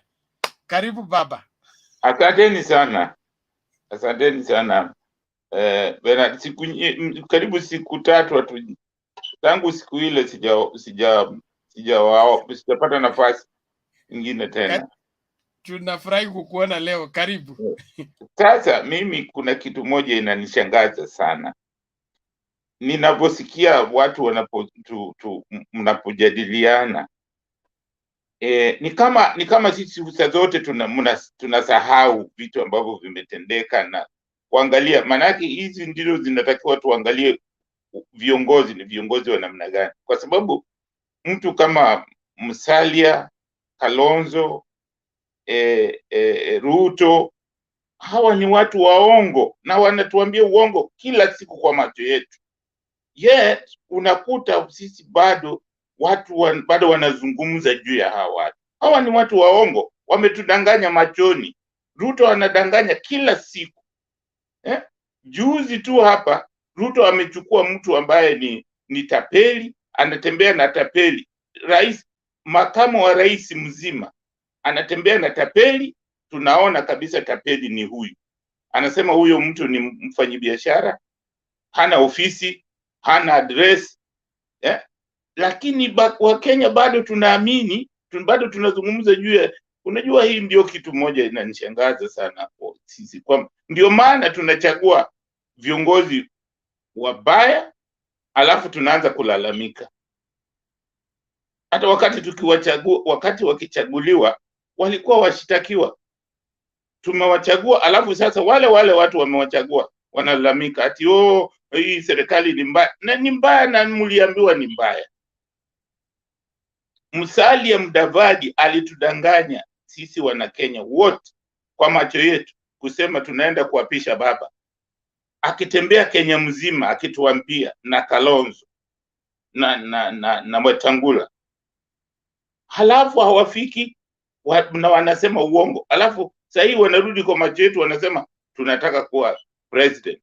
Tena ukiangalia hao viongozi wote, hakuna jambo lolote wameifanyia wa Kenya, kitu ambacho inawafaidisha wa Kenya. hakuna chochote wamefanya. Saa zingine wakilinganishwa na Raila hawa, mimi saa zingine unifanya nisikia hata kama kulia, kwa sababu sioni mtu watu tunataka kuchagua kiongozi ambaye anaweza kuleta Kenya pamoja na kutuongoza. In fact, hapo ndio hiyo sehemu namshukuru sana Uhuru kwa kufunguka macho kuona kwamba Kenya inatakiwa tufanye vitu fulani ya kuifanya Kenya tuwe wamoja, ndio tusuluhishe mambo yetu. Hii jambo hawa wengine hawaoni, kwa sababu hawa jamaa wengi, hawa watu ambao mmetaja, Musalia, Ruto, Kalonzo Musyoka, hawa watu ungoja tu ukishafanya kitu wanarukia, mimi nataka kuwa president. Na yet wakati mkijaribu kutengeneza hiyo mambo, hawatengenezi, hakuna kitu chochote wao huja naye. Wanangojea saa zile mambo ishatengenezwa wanaruka, mimi nataka kuwa president. Mimi nashangaa sana kuona sisi wa Kenya tunashughulikia. Mimi kwa maoni yangu na ningesema kwamba Raila atane na hawa watu, kwa sababu ukiangalia Mudavadi, Kalonzo, siku zile wameshirikiana Raila, huwa ni watu ni kama betrayals, yani watu wako tu pale nyuma yako, wanangojea labda uanguke wachukue kile ambacho unacho, kwa sababu hakuna kitu ambacho nimeona wakifanya. Siku zote tu wanasema ulisema unatuachia kitu, hamjapata. Mtu atakupatia, mnaachia nini? Vita, mmeenda vita, hamjamaliza hiyo vita, alafu namwambia mtu kwamba sasa we general toka, mimi ndio kwa general, na hamjamaliza ile vita, bado mko kwenye kiwanja mnapigana. Hawa ni watu ambao ni matapeli kwa macho yangu, na hata ninyi wa Kenya lazima tufunguke macho, tuone hawa ni watu ambao hawatuwezi kutusaidia. Huyu mnamzungumzia Musalia, Raila alimtoa kama ameshindwa, si alikuwa ameteuliwa na Moi kuwa vice president kwa miezi mitatu, na aliposimama kwa uchaguzi akashindwa. Raila ndiye alienda tena kumtoa, kumsaidia tena kurudi. Mtu amekutoa huko, unarudi tena unaanza kumbetray. Hawa ni watu waongo. Haya mmeona wakati walisema uongo. So mimi kwa maoni yangu, Musalia wala Kalonzo, afadhali Raila ashirikiane na watu kama kina Mutua, watu wengine kama Oparanya, waachane na hawa watu. Ni watu ambao hawana msimamo kabisa. Atasumbuka, atapoteza wakati wake kujaribu kuwa. Musalia alisimama wakati moja, alipata kura sijui 500,000, nafikiri 500,000 hivi, kama nimekosea sijui, lakini sidhani kama alipata kura zaidi ya hapo. Haikufika 1,000,000, na bado alishindwa na Raila wakati huo, na alikuwa amesimama. Kwa hiyo hawa ni watu ambao tukingojea kwamba ndio waje, wakipenda waje, kama hawapendi Raila atafute viongozi vijana, kina Mutua, Ngilu yuko, achukue hao, waendeleze hao, wabaki na hizo mipango zao. Kwa hiyo mimi maoni yangu, hawa watu kusema kweli sioni kwa nini baba anapoteza wakati, bwana Raila anapoteza wakati kwa kuongojea eti waje kwa nani. Au manake sasa hata kitaka kujoin Ruto, ndi kusema atakuwa tayari amesema uongo mbele ya watu, kwa sababu alisema anataka kusimama. Na mtu akitaka anataka kuunga Ruto eti ndia punish Raila. Raila anampunish Raila kwa vipi? Hiyo ni kutuambia uongo sisi wana Kenya. Sisi ndio atakuwa dalilisha kwa kutuambia uongo. Kwa hiyo maoni yangu, mimi naona hao watu ni watu ambao kwa maoni yangu sioni kwa nini tuwadhamini na chochote, na yet ni watu ambao wamekuwa wakituambia uongo wakati wote. Okay. Thank you, sir. Thank you, sir. Patriot, you have a rebuttal to make. What is it? You know my rebuttals, Bernard. Okay. Jack and Dube, welcome. Thank you for your submission. You are a very clear and articulate person. I really appreciate.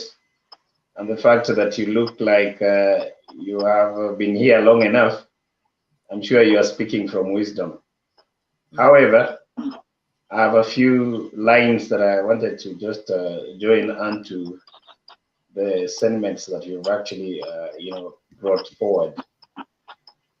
First and foremost, there is something that is very clear when you look at the way the UDA or those who support Ruto and those who support Baba vis-a-vis.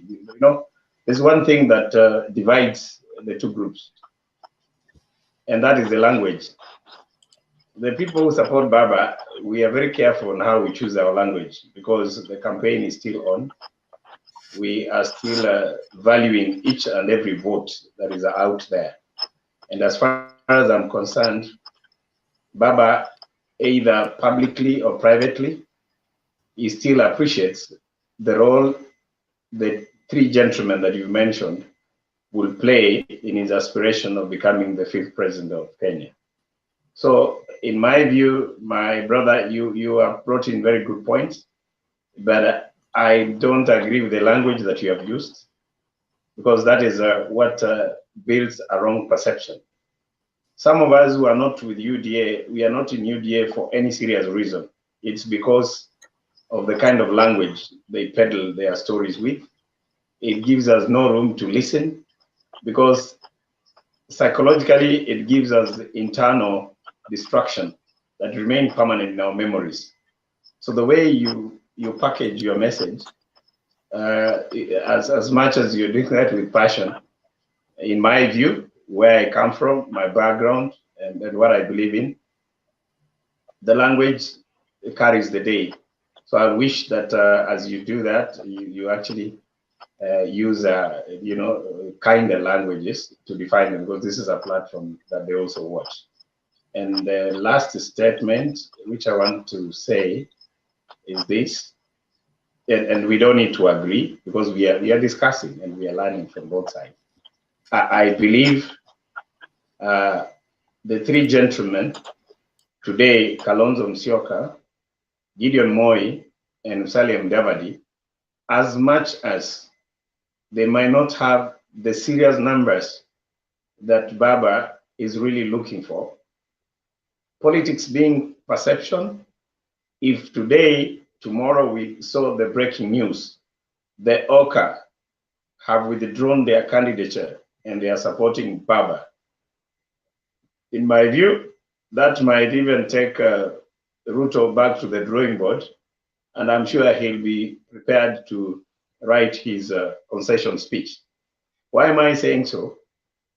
Politics is perception, and if this kind of bravado language, if truly Musalias do not have the votes, then you will see that kind of language probably in those who support Baba. But when I look at Baba and the way he treats them, the way he values them, the way he attends the unveiling of their candidature, the kind of statements that he's using, it tells me there is something that Baba knows in as far as their support is concerned to his candidature.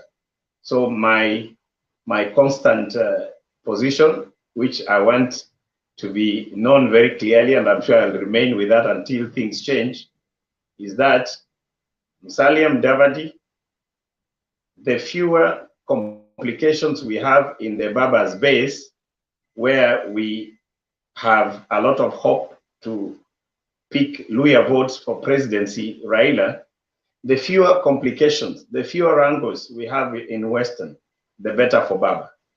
Okay, and as far as Eastern Bloc is concerned, for those who want to look at history, I like what Themba said. When you look at the last election, The Kambas gave Baba 80% of their votes. That was about 1.8 million.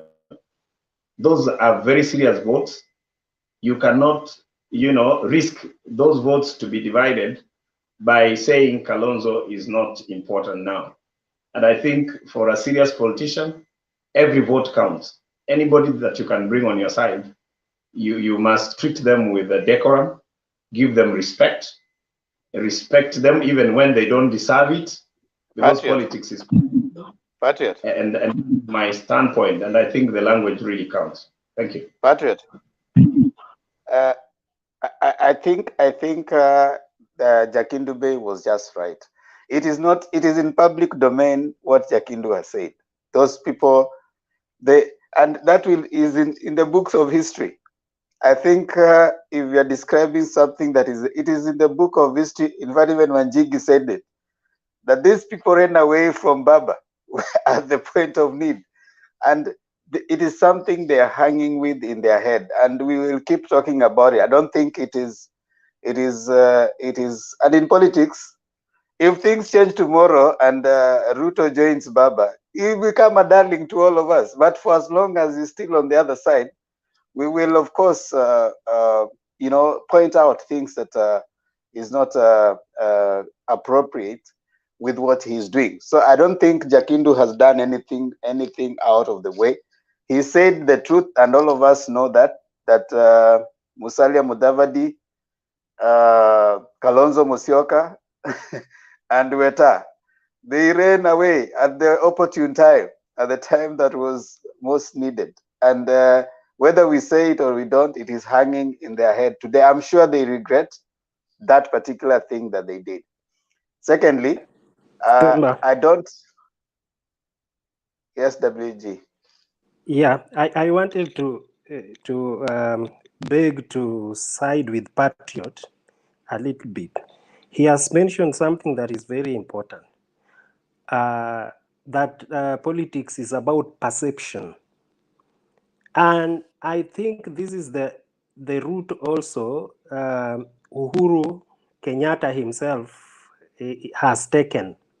He wanted all the gentlemen to be on one side, so that this election becomes a wrap, first round. If these guys are still divided, however little votes they are bringing on board differently, it's as good as Raila has lost those votes. If Mudavadi stood on his throne, yes, he went all the way, and in Ukambani also, Kalonzo did the same, and in the Rift Valley also, Gideon Moi did the same. It's like this: if these votes are not found among Raila's votes, then you can imagine the kind of the number of votes that has gone, that has been lost. So I beg to and again, what I wanted to stress is that just their presence with Baba in Western and in Ukambani, and we don't. I don't think if today Kalonzo came on board, I don't think the likes of Charity Ngilu and the Machakos governor would run away. They will all both be there, and so it will be really easy for Raila to go and campaign there and pull almost all the Ukambani people in his side.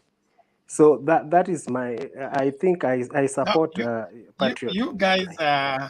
Thank you, Bernard. Thank you, Bernard. Thank you, Bernard. Bring that up, because these people want to massage people's egos. Look here. There are two sides to politics. Okay. There is the seduction part, and there is aggressive part. When the seduction is not working, you go the other way around. And that has been in politics all along. And Baba has played it very well. When Malala was bringing a problem in the coast, what happened? Baba went and picked Joho cleaned him up and made him his replacement. And the cost is intact. So there are two things. By the fact that Weta and Musalia Mudavadi and Kalonzo missed the swearing in of Baba at Uhuru Park, where I was personally, okay? And they said they were waiting for a phone call from Nigeria as an excuse. That made their political fate for 2022, that particular time. Right now, they are being saved, just like Baba saved Musalia in 2002 after he went with Moi. Right now, they are on that salvation bench, just to state fact the way they are, before we begin to look on how to salvage the matters. Their being on Baba's side, is it important? Yes, it is. But they must not come with conditions. Why? Because the alternatives are ready and the alternatives can still deliver. So we shouldn't look like we have to beg them and we have to seduce them and we have to send them flowers and make them accept. No, they can take the flower or reject the flower, but we have options. That is what we are saying, but you guys are so dismissive. No, no. You guys want us to. We cannot display our fear. We are not afraid of anything. We are ready to take on anybody, anytime. And even Mudavadi can. We are too sure of winning, and we are not winning with 2 million margin. We are sure of 5 to 6 million margin. So hakuna kutetemeka hapa. That bravado works well in UDA. That bravado. Hapana. And you should not silence Jakindube. Jakindube should be talking. Jakindube, express yourself. These people should not tell you. Tell us. When ndio mzee wetu tupatie hekima. Jakindube, endelea, unmute, alafu endelee. Nataka kusema hivi. Yeah. Mambo ya kuambiana uongo imetuangamiza. Ndio maana Kenya tuko nyuma, kwa sababu tumekuwa tukiambiana uongo. Unasema hatuna ukabila, lakini unajua kabisa kwamba tuna ukabila, lakini kwa macho unasema hatuna ukabila. Wakati tunapata nafasi ya kuzungumza kama Wakenya, tuambiane ukweli. Ndio ukweli ni Mungu. Ukweli ndio hata ukitaka kuokoka, si unasema dhambi zako zile umefanya ndio uokoke. Sasa kama tukizidi kuambiana uongo, unajua mwenzako anakosa na umwambie mwenzangu, bwana hapo umenikosea. Unaona? Manake naye hiyo ukweli itamfanya ajirekebishe. Kwa sababu tunataka kuongoza nchi yetu na ukweli. Kwa sababu hii mambo ya kusema, kuna mambo mengine ambayo, kwa sababu nimeona haya mambo kwa mara nyingi, kusema propaganda inaweza kuleta hata vita. Kama sisi wana Kenya inatakiwa tuzungumze ukweli wa nchi yetu, kwa sababu sisi wote ni ndugu. Na kama ndugu hamuambiani ukweli kwamba ndugu yangu hapa umenifanyia makosa, na tupate suluhisho. Manake tunapozungumza hivi ni vizuri, kwa sababu tunapata suluhu. Suluhu ndio tunataka. Unaona? Kwa hiyo suluhu lazima saa zingine unamwambia mwenzako umenikosea, ulinidanganya siku ile. Kama usipomwambia hivyo atajuaje kwamba kuna makosa fulani alifanya? Yeah? Haya mambo ya kuambiana uongo imekuwa ni mtindo ambao tumeifanya wa Kenya kwa mara nyingi sana. Unaona? Kwa hiyo ndio maana unaona hata sasa makamo wa rais kama Ruto hafai kabisa kuchaguliwa, hafai kabisa. Inatakiwa wakimaliza kazi wanaenda pamoja na president wake, kwa sababu tukianza hii mtindo wa kuchagua vice president immediately wakati president bado yuko pale, afu mnataka kumchagua vice president yule alikuwa pale, hiyo ni kama kuendeleza serikali moja hiyo. Wale watu ambao hamkuweko, ngojeni waambie kitu kimoja kidogo. Katika siku miaka ya 70, hizo mwanzo wa miaka ya 70, Nairobi ilikuwa nzuri sana na mambo mengi yalikuwa yakifanyika vizuri. Ulikuwa ukienda hospitali na Kenyatta, unaenda unatibiwa na unapatiwa dawa. Ulikuwa unaweza kukosa dawa kwa chemistry zile za town, lakini ukienda Kenyatta National Hospital unapata. Okay? Serikali ilikuja kuharibika zaidi wakati hiyo serikali moja, yule makamu wa rais alipopewa serikali hiyo moja kuongoza. By the time alikuwa anatoka, nchi ilikuwa imesambaratika kabisa. Watu wengi walikuwa wamekimbia Kenya. Zamani tulikuwa watu walikuwa watoki nyumbani, walikuwa wanaenda kusoma, wanarudi nyumbani kufanya kazi. Lakini ni kwa sababu ya hiyo serikali moja. Kwa mfano sasa kusema serikali ambao Ruto amefanya kazi miaka 10, alafu tunataka kumpatia miaka 10 nyingine. Hiyo nawaambia, kama kuna watu ambao wanamsupport Ruto kwa hii mjadala huu, wafikirie vizuri, hata wao wataumia, kwa sababu hakuna kitu atakachofanya ambaye ameshindwa kufanya wakati huu. Na hiyo mnaona ni sasa, kama mfano kama bwana Ruto, unataka nisiseme anasema uongo? Kweli Ruto adanganyi? Ruto asemi uongo? Kweli kabisa Ruto anasema ukweli. Juzi amemtukana president kwamba president ni tapeli, ye president na Raila tapeli. Alafu akienda pale kusherehe anasema ataendeleza mipango ya tapeli. Kweli tunatakiwa tufurahie kitu kama hiyo, kwa sababu presidency ni alama ya Kenya. Sasa anatukana president wetu kwamba president wetu ni tapeli. Huyo mtu ndio tunataka kumchagua kuwa president? Jamani, ndio sababu sio vizuri kuita Musalia na Musyoka tapeli. Hiyo ndio tulikuwa nasema lugha ambayo sio sawa. Hapana, sikiliza. Walituambiaje? Walisemaje siku ile?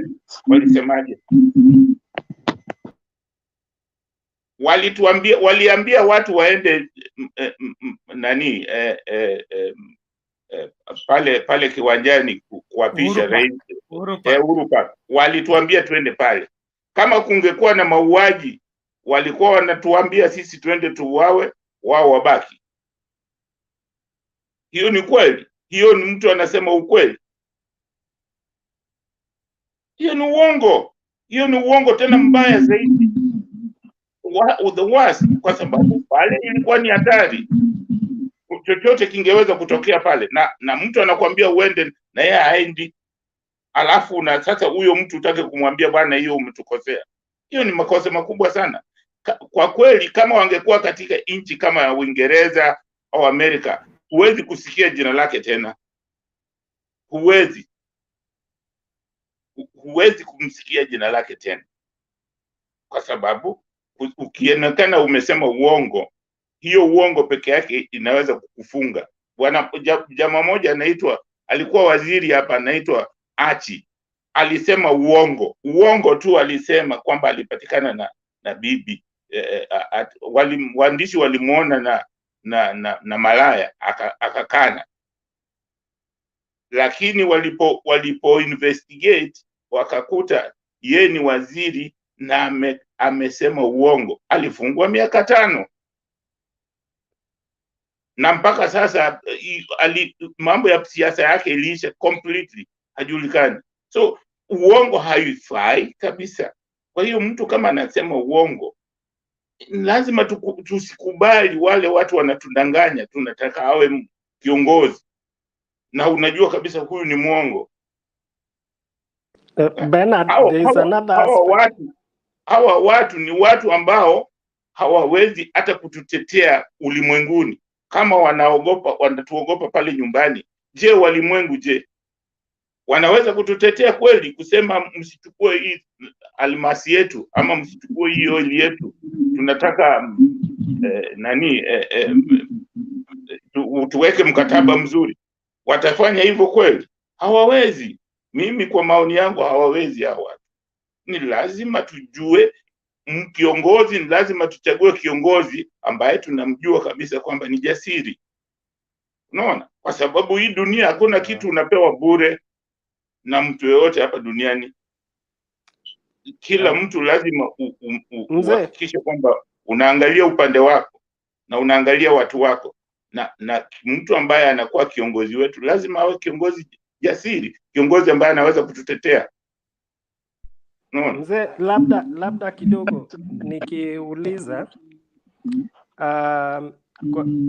kwangu, as for me, I would think the gentlemen are not driven by personal opinion. There might be external forces that is probably pushing them to take the stance they are taking. And I just wanted us, if briefly we can try to investigate or probe why would Musalia have take a hard stance on meeting with Jacom. As for me, I really think Musalia Mudavadi is being incited by some outside forces, and the outside forces could be within Uhuru Kenyatta himself, within the camp of Uhuru Kenyatta himself. Number one reason could be to put Jacom on check, just like a man would tell a wife that, okay, I'm bringing your co-wife, so if you try to be tough, then I'll get this co-wife for you, and therefore this would make the first wife toe the line somehow. So why am I saying that? Because there are those demands that the central guys want to be fulfilled or to be taken by anybody they are supporting for presidency, and therefore they must bring the person, the alternative voice, that or alternative scarecrow that they would always peddle around and show around, the scarecrow, and that is Musalia Mudavadi. Number two, there are those who actually mean that they want Musalia Mudavadi, and as even later on, even after January, as people will be moving closer to the election date, I think it's still too early for them to have decided that it is Jacom. There are those who are it's really taking long for them to make a decision that it is Jacom they are going to support. There are actually those people, the peddling that goes around that Musalia is the safest hand for Mount Kenya people. I don't think he might have floated it, but I think it came from Central itself.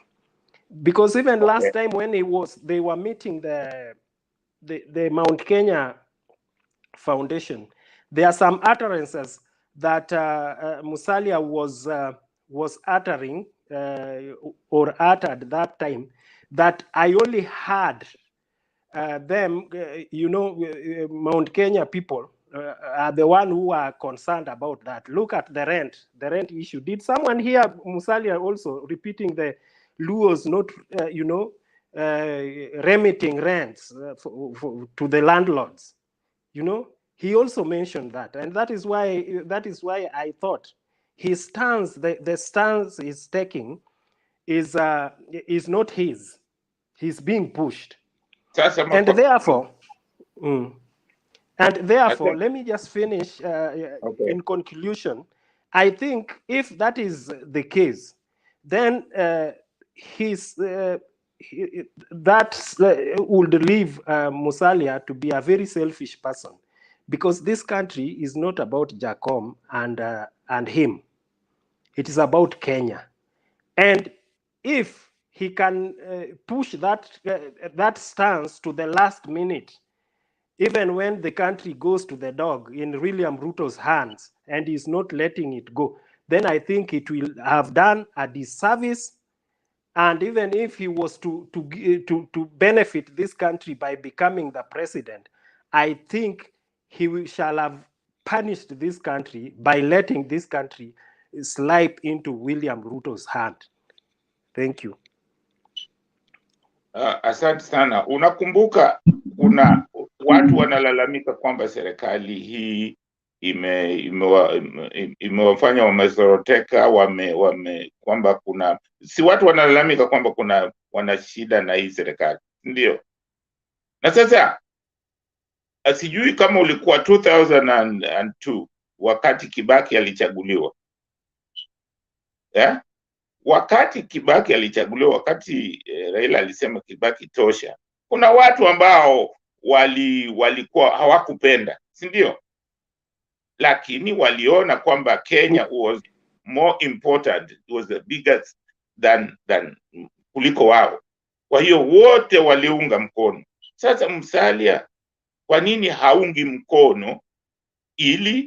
Kwa sababu anajua anajua zile nani za mipango zile walikuwa nazo, kwamba NASA ndio Raila nazo, unaona hazina tofauti.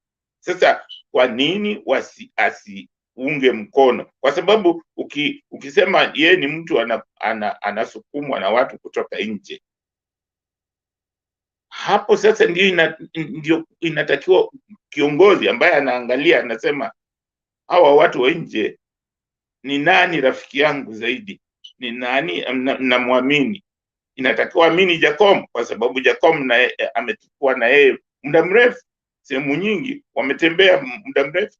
Kwa hiyo inatakiwa angalie kwamba baba ndio mtu ambaye anaweza kusimama na yeye, ikiwa ikisabiwa miguu 12. Kwa hiyo lazima uwe mtu ambaye anaweza kuangalia Kenya ni kubwa kuliko wewe, sisi wengine. Kenya itakuweko, sisi wote tutatoka, kutakuja wengine, lakini Kenya bado itakuweko. Kwa hiyo ni lazima uangalie kwamba kuunga mkono jambo ambalo inaleta maendeleo, inafanya nchi yetu iwe nzuri zaidi, ni ya maana kuliko matakwa yake binafsi. Kwa sababu kama ulisikia baba akizungumza kule Nyamira, yeah? Ni mtu ambaye anaweza kuunga mtu yoyote mkono. Alisema pale kila mtu anajua, alisema kwamba alikuwa tayari kumsupport waziri Matiang'i.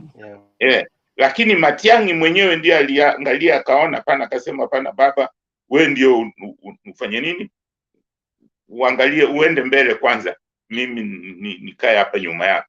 Sasa inatakiwa watu wenye makauli namna hiyo, kauli moja.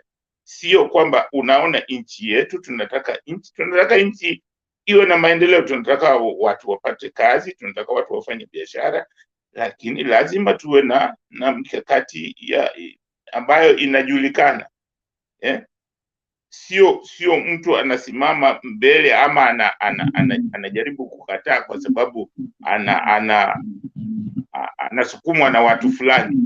Kama unasukumwa na watu wa nje, hiyo lazima ukatae, kwa sababu huwezi kusukumwa na watu wa nje kudhuru ndugu zako. Kama unaweza kusukumwa na watu wa nje kudhuru ndugu zako, basi wewe si mwaminifu, wewe una faida kwa ndugu zako. Kwa hiyo that is it. Thank you Jakaya Kindu Bay.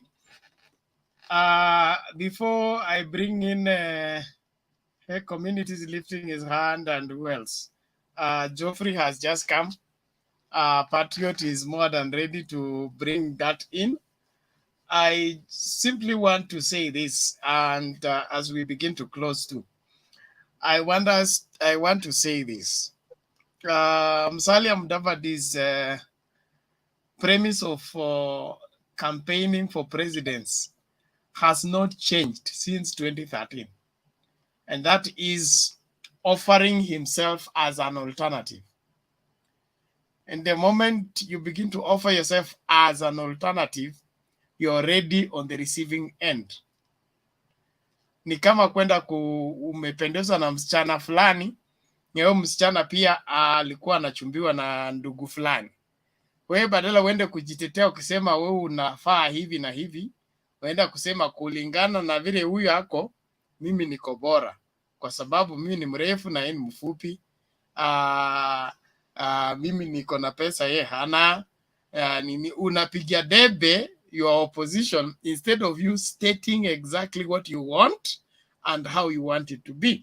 Now, if that is still what he's offering, like his speech on the Mount Kenya Foundation people, then he's not yet where he's supposed to be. He will always need somebody to affirm him in order for him to feel enough to do what he's supposed to do. So external influence, not much.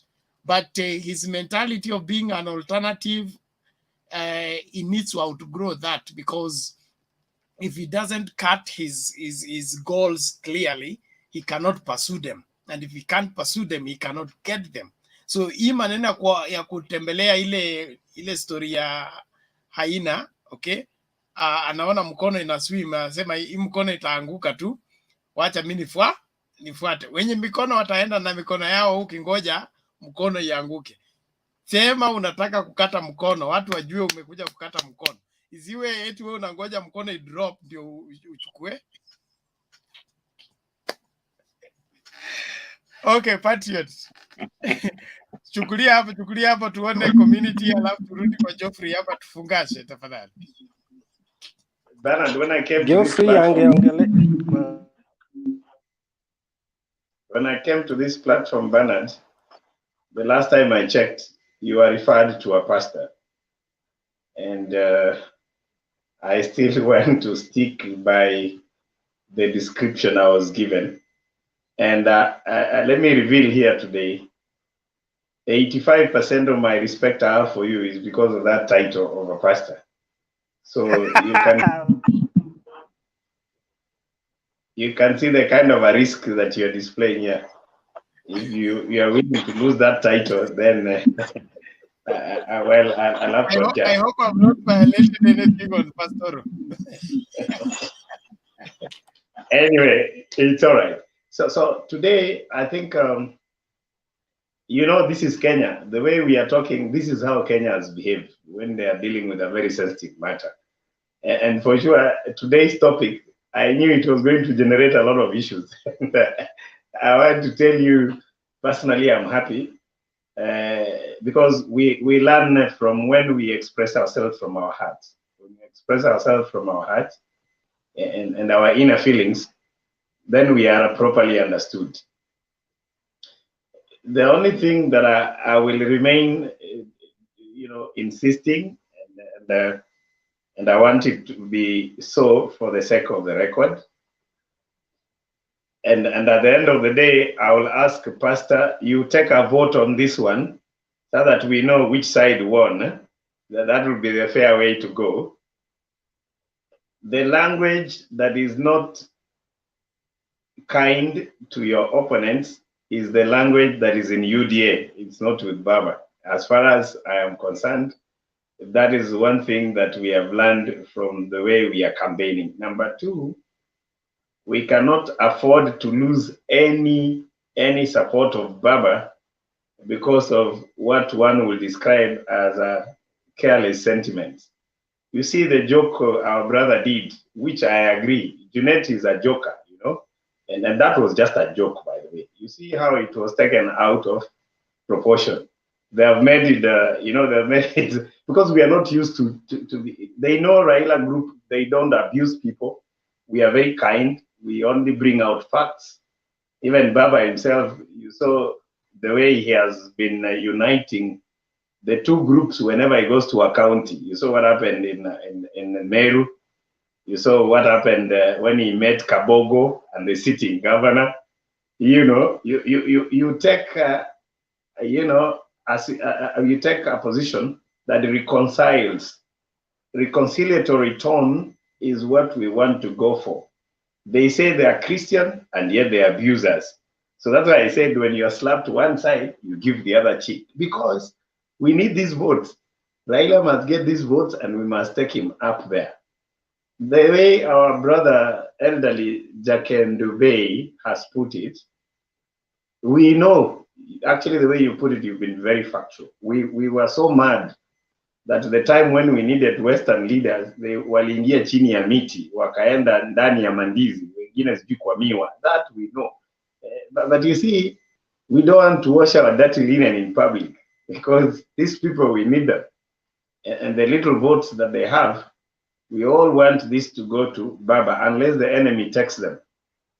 My last statement, as I let my other able panelists contribute, is this: maneno matamu yanatoa nyoka pangoni. Even when you went that lady who has been very stubborn, you don't go there unasema unataka kuchukua mtu tu ambaye hana hata kiatu, sijui wewe unajua umenisumbuaga, nilikuja na Range Rover hapa nikatembea mafuta ikaisha, wewe huku kwa hapa, lazima sasa ukuje nikuoe kwa lazima, atakuacha. So the best way ni kusema, my sweetheart, I fueled my vehicle and I'm back again. I know you are the reason why you didn't appear. Please come. That kind of patience. Unfortunately, some of you are not seeing it, Bernard. This is what we need, because Baba must get this thing. So, Patriot, those votes we have them, don't worry. But kama vile mzee amesema, okay? Kama tutakuwa na reconciliation, ikuwe kwa ukweli, okay? Kwa ukweli. Staki wanasema Biblia now, Bible, which is my field. Open rebuke is better than hidden love. Okay? I smile with you when I'm planning on how to poison you. That is dangerous. So we should bring out our wounds in the open, tukubaliane, tulichinjana, ndio tupake ndani dawa, tupone pamoja. Lakini hii ya kuja ati mimi nakwambia tu tuko sawa, tunaenda mbinguni pamoja, safari iko salama, tutadanganyana mpaka lini? But all the same, it is true that we need every vote we can lay our hands on, and Azimio la Umoja ni kwa kila Mkenya na kutoka kila eneo. Kwa hivyo kama msimamo ni Azimio la Umoja, lazima tukue tayari kusameheana na kufuata barabara ambayo ni hiyo moja. So si eti tukikosoleana tunatengana. Tunakosoana ili turekebishe umoja wetu ukue umoja wa ukweli, isikue umoja wa unafiki, kwa sababu umoja wa unafiki ndio unasababisha haya makosa. Nikitumia mfano ule mzee Kindube amesema, sisi tukiwa Homa Bay, okay, ile rally ya mwisho ya kwamba from Homa Bay tunaenda Uhuru Park, kila mtu alitutia motisha, ni Uhuru Park, ni Uhuru Park. Madividi akasema hata break zimekatika. Nikawa tayari, nikawa njora zangu nimetoa tayari, mimi Uhuru Park, hata kama kuwe na GCU ama Army, I'll be in Uhuru Park. Niliposikia all the heroes have said we are going, I was ready. I left the house, I didn't tell my wife, I didn't tell my children, I went to Uhuru Park.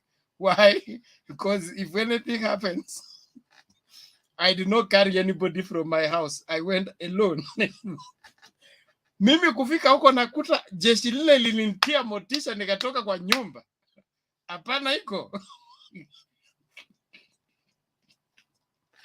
nimebeba Biblia ile in case baba hajabeba Biblia nimpatie mara moja tumalize hii kitu. We are ready to do that. Then after the whole ceremony, then these people come from nowhere and begin to say Nigerian number and all that. I don't want to remember that day. It's okay. The only reason I miss Malala. The thing that brought Malala in the limelight. Hii manene ya 1 shilling 1 vote iliharibia but we will discuss that later. Please, I want us to conclude. We are supposed to, it's working day. Watu wanaripoti kwa ofisi. So I want us to hear from Geoffrey. Then everybody will have their 2 minutes kupeana maoni yao na kufunga. Tufungashi. Tutaongea siku ingine. Hii ndio tuko kwa msimu wa siasa. Lazima tuendelee kujadili. Sawa sawa. Geoffrey, you're welcome. Thank you very much, my brother. Acha niwasalimie our panelists wenye wako huko. Kuna Patriot, WG, Community Sister, Jakindu Bay, Eric, Jonathan, client mwenye ameingia na ndugu yangu Bernard. Without forgetting our sister Penny. Let me say this. We know very well that Western politics. For me, even if Mudavadi gonna warm up to go to Ruto, it doesn't make any change there because they are not. If Western politics were together in one cup, then we could have been having some shivering in our body. But as we know very well that there's no any time Western region has been having their votes on one basket. And even if Musalia now goes to Ruto, the thing is, Baba gonna win from Western. You like it or not, and that's a fact. Let me say this: Baba knows on how to navigate on such a terrain when it comes. He has experience from 2007 up to now. He knows when things go sour, how you're gonna overcome it. So let me say this: when you see Ruto has got a headache because he really want to have Mount Kenya region votes on his basket. When he look at Western, he knows very well that even if he come there, Baba has got the control there. And even if we say that he's gonna go to Eastern part and bring Kalonzo in, you know that Baba gonna have votes there. So the thing is to say that you Musalia Mudavadi gonna go to Ruto, gonna divide the votes. For me, I don't buy it because I know it's impossible. But let me say this: the only thing which can affect that is there's some little junk of votes which you can get out from Baba if he joins a little, but he will not take a lot. Baba gonna take a lot from it. But let us not forget that Baba knows very well when such a time comes, he knows how he's gonna go around it. He has experience. Mudavadi has done so. This is not the first time we're gonna do it. And Baba take it from his backyard. The thing is now, which we are looking at, we don't want to lose any votes. We want Baba to win in first round. That is the thing we are looking at. Because if Baba get the vote and win the first round, it's gonna be better for us. Because if he doesn't have that vote to win the first round, then we're gonna have something there which is gonna be it's gonna cause a lot of problems, and they're gonna make some more efforts to win that votes back. But the thing is, the way things are now, you have no doubt I know Baba as for the control of Western region. Thank you.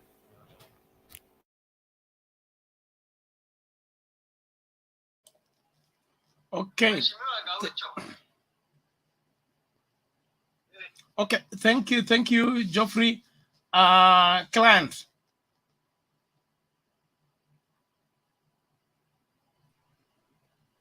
Yes, good morning, good evening, good afternoon, guys. Let me just say that Mudavadi to deputize William Ruto, this is a joke of the day, but we believe this is media, and that one cannot happen. And I believe there are those who are struggling to make sure that Ruto can make any mistake, so that they can carry their day. But let me assure you all, Ruto will choose a candidate from the Mount Kenya deputy who will deputize him, whom all the people in this country will accept him. So this prayer of day and night to pray for Ruto to make any mistake by either choosing wrong deputy president will not happen. But we understand this is just a topic of media to keep the fire burning, and we don't care about that. But I'm sure Ruto will come up with the best deputy president in this country. Raila, I'm sure he will be going to reject like Commander, like Peter Kenneth, who will gather nothing. Thank you. Okay. Client, don't run away. Don't run away like the other day. We want to shower you with facts. Client is babysitting. Please leave him alone. All the same, that is his opinion. There's no problem. This is Kenya, and every Kenyan has a right to express themselves. Hii ndio tulipigania, tukue huru wa kuongea na mtu yeyote aongee chochote kile anaona ni muhimu, anapaswa kukisema. Twende kwa Jonathan, tupande hivyo hivyo, tukienda dakika mbili tumalize tafadhali. Jonathan.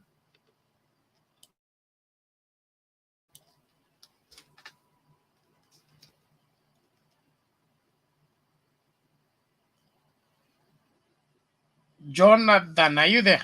Are you ready? Unmute. Okay, if you're not ready, let's go to Penny. Okay, thank you so much. So I'll try to be as brief as possible. I think there are some comments I would like to make in regards to what my other colleagues had mentioned. I think in his submissions, WG indicated that the DP is free to choose whichever candidate from whichever tribe, from any part of the country. But one thing that I would like to appreciate is the fact that our politics are quite tribal, and the choice of a DP, the choice of a running mate for all the presidential candidates, I think will be very much, the tribe will be the controlling factor. So we can't run away from that. Then the other comment that I wanted to make is that the choice of a running mate by the presidential candidates will make or break, and it will determine the outcome of the elections. So mine is to urge both our presidential candidates, who are the DP and the Honorable Prime Minister, to make their choices very calculatively, let them do a lot of consultation so that they can end up with the best running mates who will enable them to have a competitive edge in this very contentious election. Then I would also like to address our Oka brothers, Kalonzo, Gideon, Wetangula, and Musalia, that by the observation of Baba's speech during the Madaraka Day, I think Baba recognizes the fact that he still needs the Oka people, you know, and in this case, Baba Man is he's the businessman, and the voters and the presidential candidates are his customers. So I would still urge the likes of Musalia and Wetangula, Kalonzo, you know, to reconsider their hard stand and at least shelve their ambitions, because there's no point just running to the ballot. There's no point going all the way to the ballot when you know very well that you're not gonna make it, just because you want to have an ego, you know, just because you have an ambition. The timing of the ambition matters. You know, in some instances you might have ambitions, but you might have to support someone else for you to be supported at one point. So mine is to urge Honorable Musalia. He has a lot of integrity, and I'll say this with a lot of humility. I don't think Musalia would fit into the UDA team, because going by his track record, we believe he's a guy that is full of integrity. He's quite credible, and for him to cross over and join the UDA team, I think for him it will be bad news for all of us, because we know the kinds of people, we know the kind of tainted reputation that some of our brothers in the UDA team have. You know, most of them have a track record of looting, stealing, and everything bad. So Musalia does not deserve to cross over to UDA. I think he deserves to be with Baba. So let him reconsider his position. Then finally, in politics, anything is possible. And like Patriot had put it, you know, we cannot rule out the fact that whatever is being rumored, we cannot rule out. So where there is smoke, there is fire. The mere fact that Malala, being a close ally of Musalia, and is been warming up to the DP, and we can even see allies of the DP making a lot of tweet comments on social media. People like Murkomen, you can see that they are actually aligning themselves, and they are in support of Malala, who is a very close ally of of Musalia. So we can't rule out the fact that Musalia might be having a consideration to cross over to the other side. Anything is possible in politics, but at the end of the day, mine is also just to urge all of us that we belong to this great nation. There is only one Kenya, and we are just hoping for the best, that the elections will be free, fair, and peaceful. So I wish all of you a blessed day tomorrow, and I want to thank the Mutembei channel for giving us this platform to be able to enlighten and even learn a lot from each other. Thank you. Okay, thank you, Penny. Let's go to community.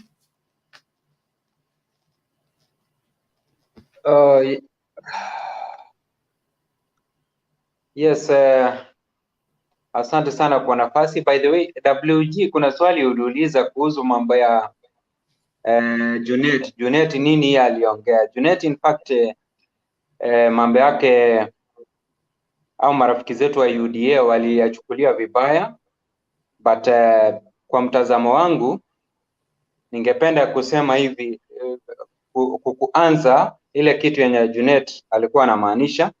Unajua sisi wanga tunapiga mahesabu zetu hapa na pale, alafu tunakuja na jibu.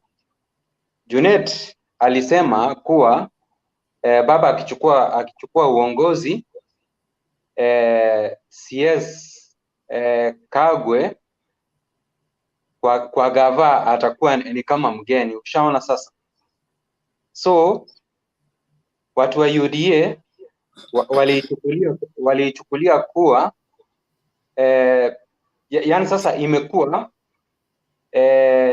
ni jambo kubwa sana. Wanasema kuwa si mnasikia sasa hiyo ina vile watu kutoka Nyanza wanasema kuwa wakichukua government ni kana kwamba all Luo sasa ndio wata take over all cabinet ministries. Na ukiangalia kuwa baba si mtu namna hiyo, cause mimi najua baba ni yule wa zamani, baba ni yule wa sahi, na baba ni yule wa kesho. Watu wa UDA wao ukiangalia William Samoei Ruto, yeye wakati alipewa nafasi ya kuchagua viongozi, yeye ndiye alifanya sisi wageni sisi hata 44 tribes tukawa wageni kwa hii government ya Uhuru Muigai Kenyatta, kwa sababu yeye he did not accommodate even Kikuyus ambao waliform na wakale government. So wamebweka yao yote, lakini mimi ningependa kusema namna hii, Raila Amolo Odinga akichukua uongozi, kwa sababu in 2013 in 2008 wakati baba na nusu mkate government wakiwa na Kibaki, what he did wakati alipewa hizo slots, in fact alichukua kutoka pande yote ya Kenya. So hata 2022 baba akichukua uongozi, hakuna Mkikuyu, hakuna Mkale, hakuna Ndorobo, hakuna Mkisii ambaye atakuwa mgeni kwa government ya Raila Amolo Odinga, because ni kitu ambayo imekuwa proved 208 alipopata nafasi ya kuchagua cabinet ministers kwa ministries tofauti. So I clear the air kuwa Kikuyus, Kalenjins, Wikisis, Ndorobos na all 44 or 45 include the Shona community, au ndugu zetu ambao wameishi nasi over 20 years kutoka Zimbabwe. So all of us tutakuwa accommodated kwa government ya Raila Amolo Odinga come 2022. Asante sana, Mungu wetu azidi kuwabariki. Okay, thank you community. Let's has Jonathan returned?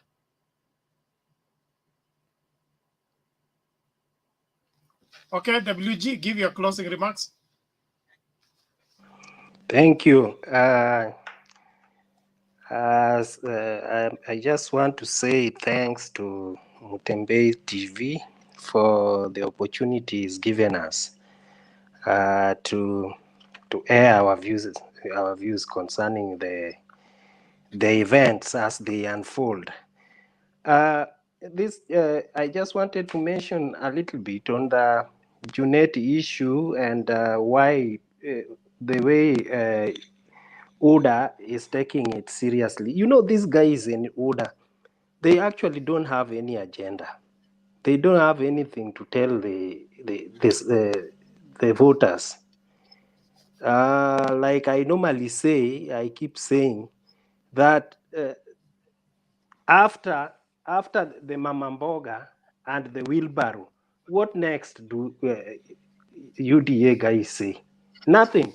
And so when something happens nowadays, they talk about people. They talk about individuals and one organization known as ODM or Raila Odinga. Nothing else. And therefore, when Junet cracked a joke, it has become a subject matter that our whole campaign team in a particular spot, they only dwell on that. And you see, the same guys who are now castigating Junet of referring to that government as theirs, the two communities have been in power for all those time. And we know that the Kalenjin, this Ruto himself, when he was given the time to choose his people, his side of ministers, in their term with Uhuru, the first term with Uhuru, he only saw the Kalenjins, pure Kalenjins. So today they are the very first people to come and remind us that the government should be inclusive. And look what, like a community just said, look at what Raila did. Even Kibaki did the same during his term. He took all his side of government and gave to his people. Raila had to his side, his half of the government, he had to distribute from coast to western, to Rift Valley itself, to Nyanza, and all over the country. You see, that was Raila for you. And today, it is quite ashaming for anybody to come and begin lecturing this other side concerning the inclusivity of anything. You see, even these guys are not honest. Most people who are supporting Ruto, it is because of the kumi tena, which means what Uhuru Kenyatta told them, that actually since independence the leadership has been concentrated in two communities, it should also now go to these other communities. That's why Uhuru Muigai Kenyatta, there are things he has done in this country that separates him from the other presidents we've seen. Number one is that he has been a realistic president. He sees things and calls them true as it is. Number two, Uhuru Kenyatta, if Uhuru Kenyatta today was William Ruto and William Ruto was Uhuru Kenyatta, William Ruto would have been confined in a house arrest from what he's done.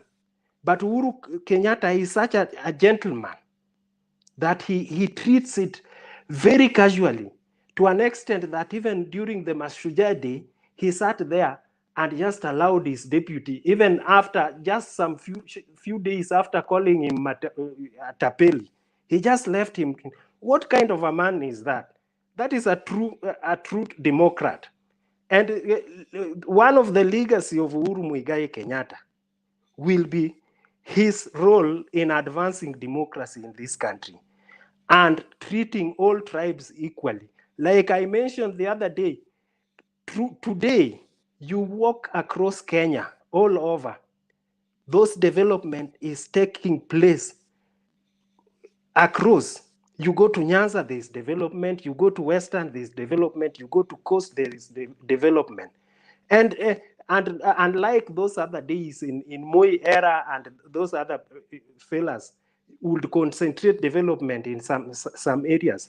And that's why even his own people are bitter with him, because they wanted them to be the ones that this government is now ours.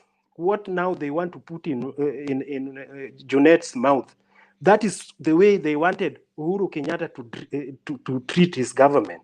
So it has a lot of water, what they are saying, because that is what they were disappointed that Uhuru did not do. So the Oka brothers are finally, Oka brothers, the Oka guys, I think they are doing a disservice by continuing to stick in their corners. There's nowhere they are going as individual as they are standing. And the only thing to save this country is to come together, and they should stop wasting time. The earlier they come, the better, so that we can hunt this animal together. Thank you for the night.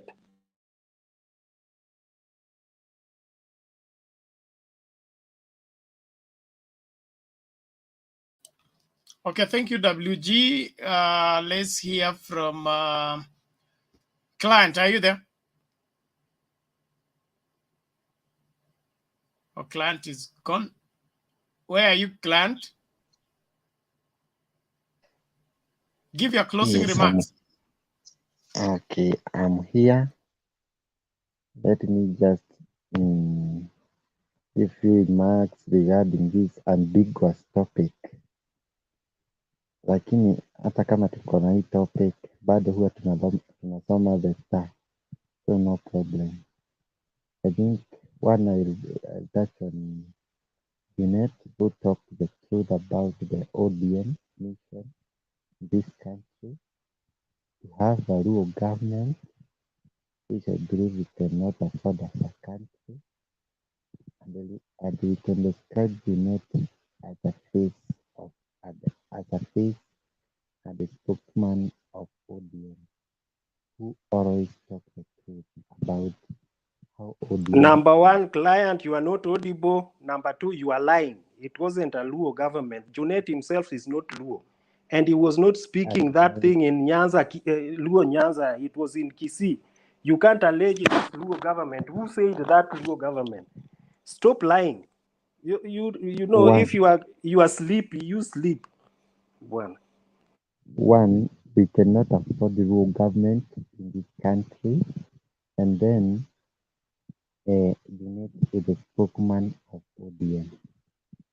I think as a country, as Kenyans, we should just learn away from this kind of people who believe that when they will ascend to power, the government belongs to them. And I will just repeat to all the Mount Kenya people, youth who are listening to me, that they should be careful about these people, the ideas, and what they are after in this country. They want to have a government made of all people, which Dr. William Ruto has already demonstrated. Also, I'll touch on the good planning. Client, you are not audible. he is lying. He is And lying. what Where you are he saying, is. what we can hardly hear is not anywhere closer to what Junet said. And if that is your stand, you are entitled to it. But that only portrays you as we have known you, being tribalistic and pretending to be otherwise. For which I regret that you can be that young and that spoiled. You cannot be belonging to the 21st century and you're reasoning the way you're reasoning, to say the least.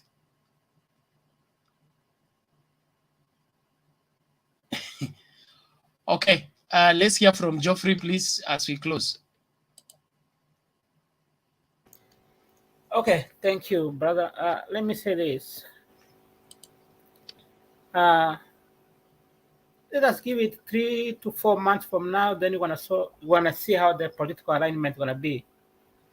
Our brothers Musalia, Kalonzo, Wetangula, Moi, the Okoa group. I think they are looking for bargaining power.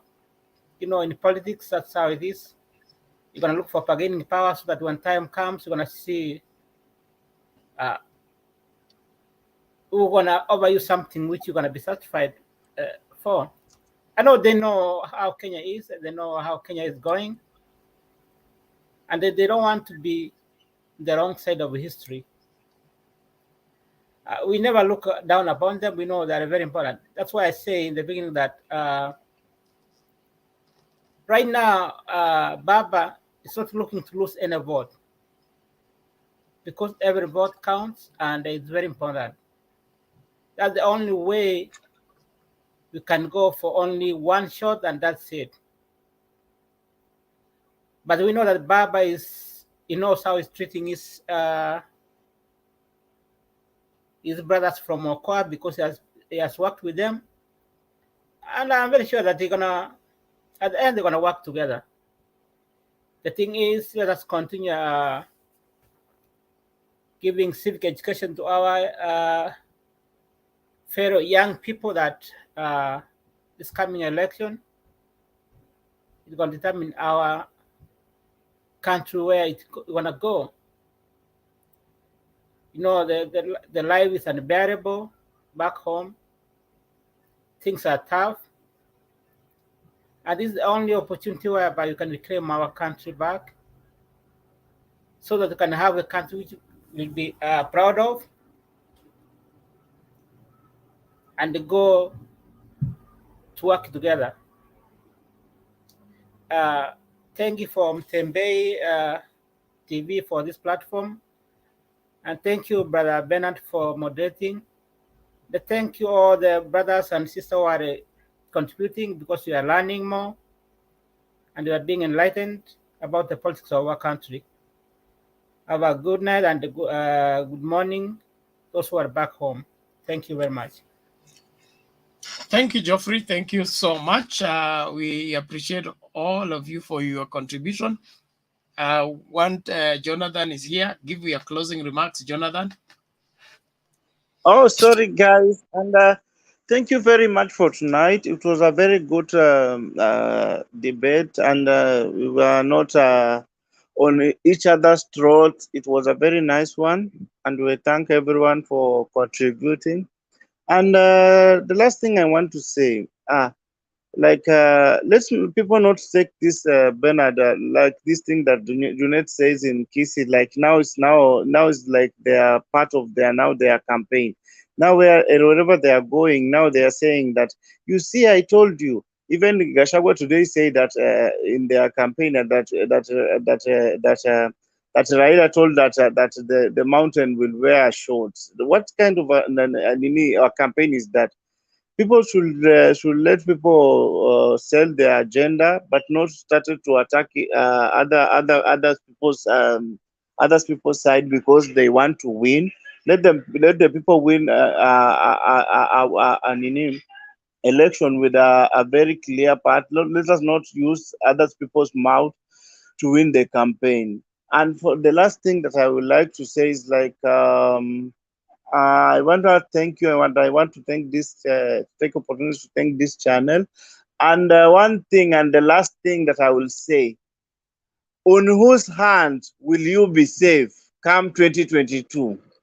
That's it. On Raila's hand. In whose hands will you be safe? Soul-searching question. Thank you. Now we have to. Who goes first? Patriot, then Mzee has the last word.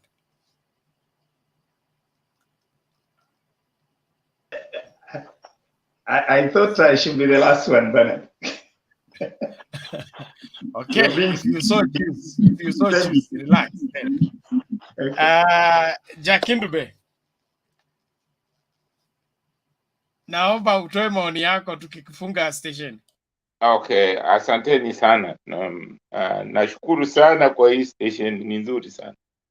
Na nafurahi sana vijana mnapotoa maoni yenu. Isipokuwa nawaomba sana mtilie maanani sana jambo la umoja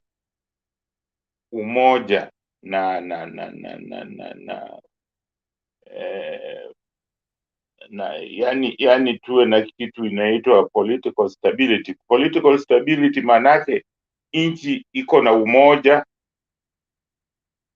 iko na yani hakuna matata, hakuna fujo. Hiyo itafanya nchi yetu iendelee, kwa sababu kama hakuna fujo, watu huweza kuketi na kujadiliana vile tunajadiliana hivi. Kwa hiyo kama kungekuwa ni jambo fulani tunaipigia tunasema tunachukua kura, baada ya kuzungumza hivi tungetoka na suluhu, unaona. Lakini hata hivyo vile tunazungumza hivi ni vizuri, kwa sababu tunawapatia watu wengine mafunzo, wengine wanapata kujua vitu ambavyo hawakujua, au kuangalia jambo kwa njia ambayo hakuwa anatarajia. Hii ni jambo nzuri sana. Lingine ambalo ningependa kuwaomba, nataka kuwapatia nataka kuuliza swali, lakini mnijibu wakati mwingine tukikutana. nataka kuuliza kwa nini nchi kama China, nchi ya China, kwa nini imeendelea vile imeendelea, na hali siku nyingi tunaambiwa iko na chama kimoja, ni chama kimoja, hamuendelei, ni masikini, lakini mbona wakati huu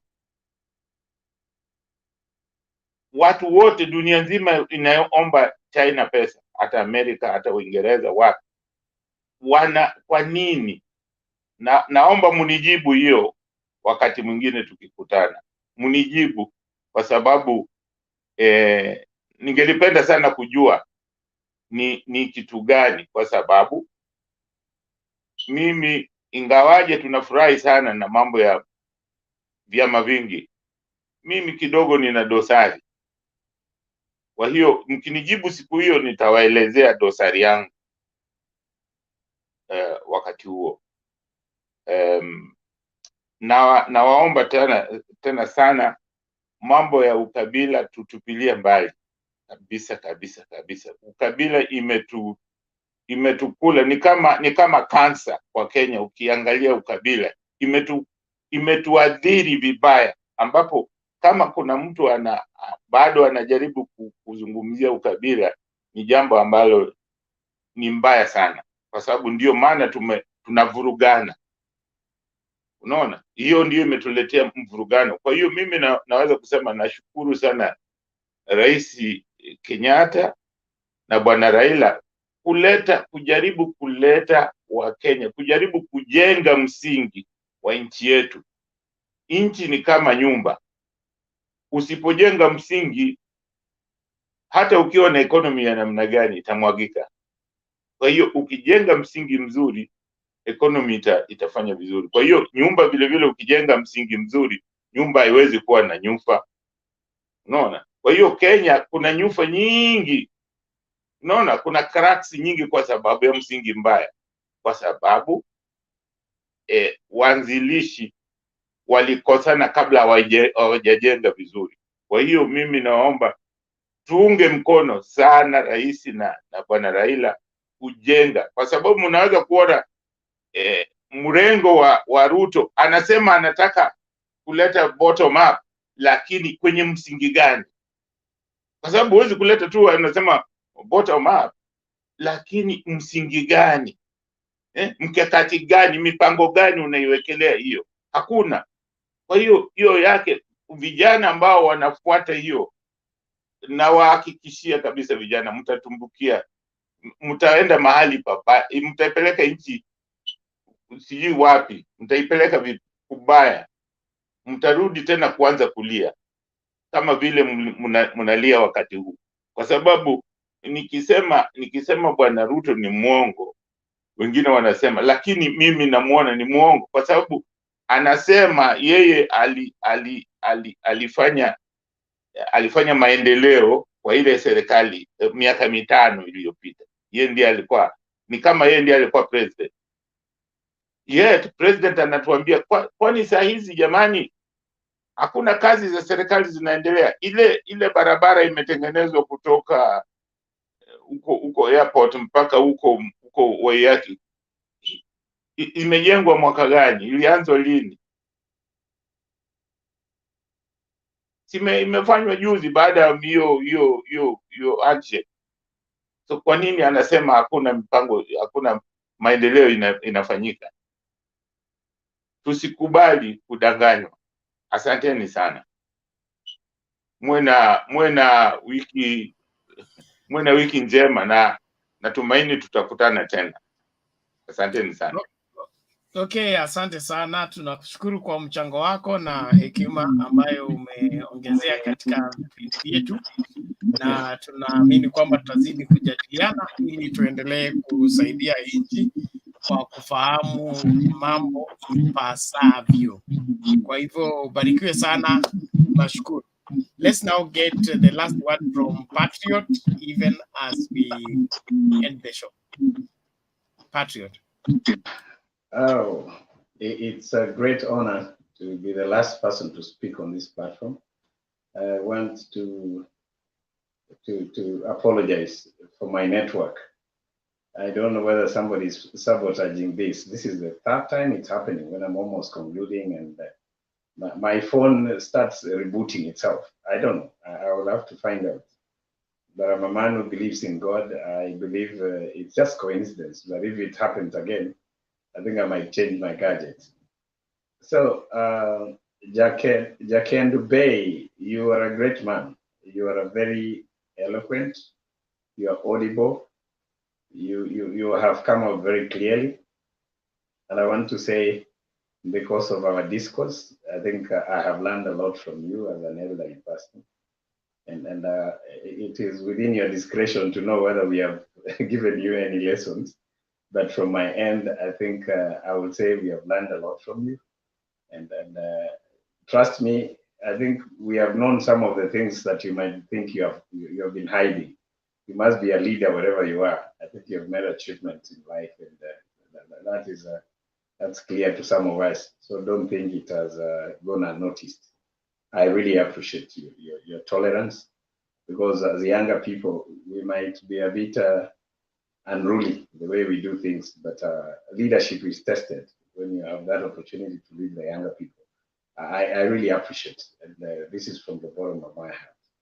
And then the other person I want to give credit to, in the course of my, I'm using two gadgets. My screen can see what is happening even when my phone is down. So I was able to see the contribution, the way you presented your matter, Penny, that was very classical and quite, it brought out the you that I saw the first time before I came to the platform.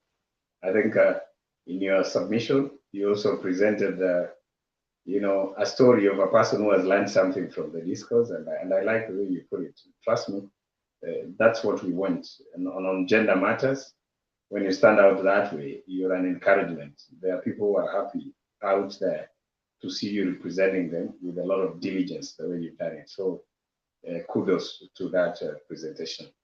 Then Bernard, I still want to tell you, I will still address you as pastor. I think you've finally stuck to your title.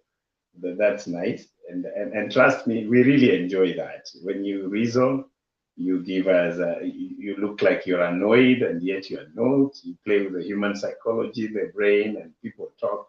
It's nice. This tells us we have a rich menu from Kenyan brains. This is nice. And trust me, there are a lot of people who watch out there. They might not be joining us, but there are a lot of people who watch this. Like me, when you're not online, I'm like, what do I do? Because I have found a way of slotting this program into my schedule. I will have to reveal this, that we will continue participating on the topics, how you come up with them. But today's topic has been very, it's been very emotional. Emotional is not necessarily negative emotions. You need to know that. So we've been very robust in our discussion. It's been nice. I don't compare this to any other. I will use this opportunity to say something, and it's not bad because I've learned from you, Bernard. When you have something, say it here. When you say it somewhere behind there, somebody might not take you serious. I want our brother Themba to be a bit kind to us when we don't agree on some issues, because at the end of the day, the spirit subscription is what is important. When we discuss and become the devil's advocate, it doesn't mean that we are really competing. And I'm finding him sometimes being too hard on us. You need to review that. So let him do that, because if I say that off the camera, he will not take it serious. Let it be understood. Because when you watch some of these things offline, you can see even the way you've been debating, the moderation. You can even see, you review it, go back to YouTube, where the scores are clear, you give to yourself. Where you've not scored, even myself, where I've not scored well, I give myself a minus. So I give still credit. If I was to reward the moderation attributes, this goes to Bernard always. I mean, and I'm not saying this because you're a pastor. That will always go to you. Because you are able to play with people's emotions, but still at the end of the day, you settle on your issues. So lastly, my statement is this on the topic of today. It is true that politics has all the possibilities, trust me. And politicians are very happy to arrive at conclusions that they hide. You know, you've heard about cards under the table. You know, some cards are not on the table. They want to take people by surprise. When Baba went for the handshake, trust me, nobody knew. Nobody knew. When we saw the TV, breaking news, Baba shaking hand. You know, I didn't believe it. I thought that was fake news. I had to reboot my TV and put it again. I was like, what? Who is that? So politicians, they love to come up with surprises. And I am happy that in the course of our talk, this has really been brought up. We have agreed unanimously that the topic of today is one of the possibilities. It is, by the way. And we went further to see who wins, who loses. Don't be surprised, because perceptions are there. So thank you so much to have made my day personally, and I'm happy. We really appreciate. When we argue, it's not because we want to bring your arguments down. We want to interact and build ourselves. Personally, I have learned quite a lot. Community, the strength and the energies that you put into your points constantly, because consistency is a positive attribute on what you believe in. I will tell you that has cemented what some of us believe in people. So this is very nice. I want to finally thank God for the opportunity He's given to the Mtembean Foundation for this platform. For sure, some of us wouldn't have known each other, though we have not met physically. You know, this is almost knowing each other 90%. What is remaining is actually to shake our hands one day, wherever we shall meet, and probably that will be the time when Raila Odinga becomes the president. Probably we'll meet in State House, where we'll have that great luncheon. So I want to wish you well. Thank you, fellow Kenyans and panelists, and may God bless Kenya. Let's hope and believe that tomorrow is going to be greater than today. Thank you. Amen. Thank you so much. That wraps up everything, and I want to urge all of us to keep it here, right here, and ensure that we are growing this channel. We still have that program for aspirants. If you have aspirants that would love to come and talk to their constituents through this channel, link them to us by them inboxing their details, and then we get in touch with them and slot for them a session for them to come and sell their agenda to their constituents. Otherwise, I'm going to give out some shout out for the few of our followers on our social media platforms. That's Facebook, YouTube, and otherwise. Bernard Lugaeliki, thank you so much. There is Shi Ngazi, thank you so much. Dogo Jao, asante sana. Moses Nanje, tunakushukuru kwa kuendelea kutegea Mtembei TV na kufuatilia majadiliano yetu. We have Nyaku what? Nyang Queds 11, thank you so much. PJ Games, tunakushukuru sana, wewe ni mmoja wetu hapa kama tarehe, asante sana. Tuendelee kuhakikisha kwamba tunatazama Mtembei TV na tunachangia kwa njia moja au nyingine. Emily Ondiek, asante sana. Dennis Ondiek, tunakushukuru kabisa kabisa. And then lastly is Patrick Weta. Hey, we have Patrick Weta here again. I thought it's Moses Weta, but we thank God. Wycliffe Machora, asante sana. Ruben Kariuki, Mungu awabariki. Then Stano Kips. Everyone, we thank you so much for making time to join us for the discussion. Let's do this again in another show that will be coming later on in the day. God bless you. See you then.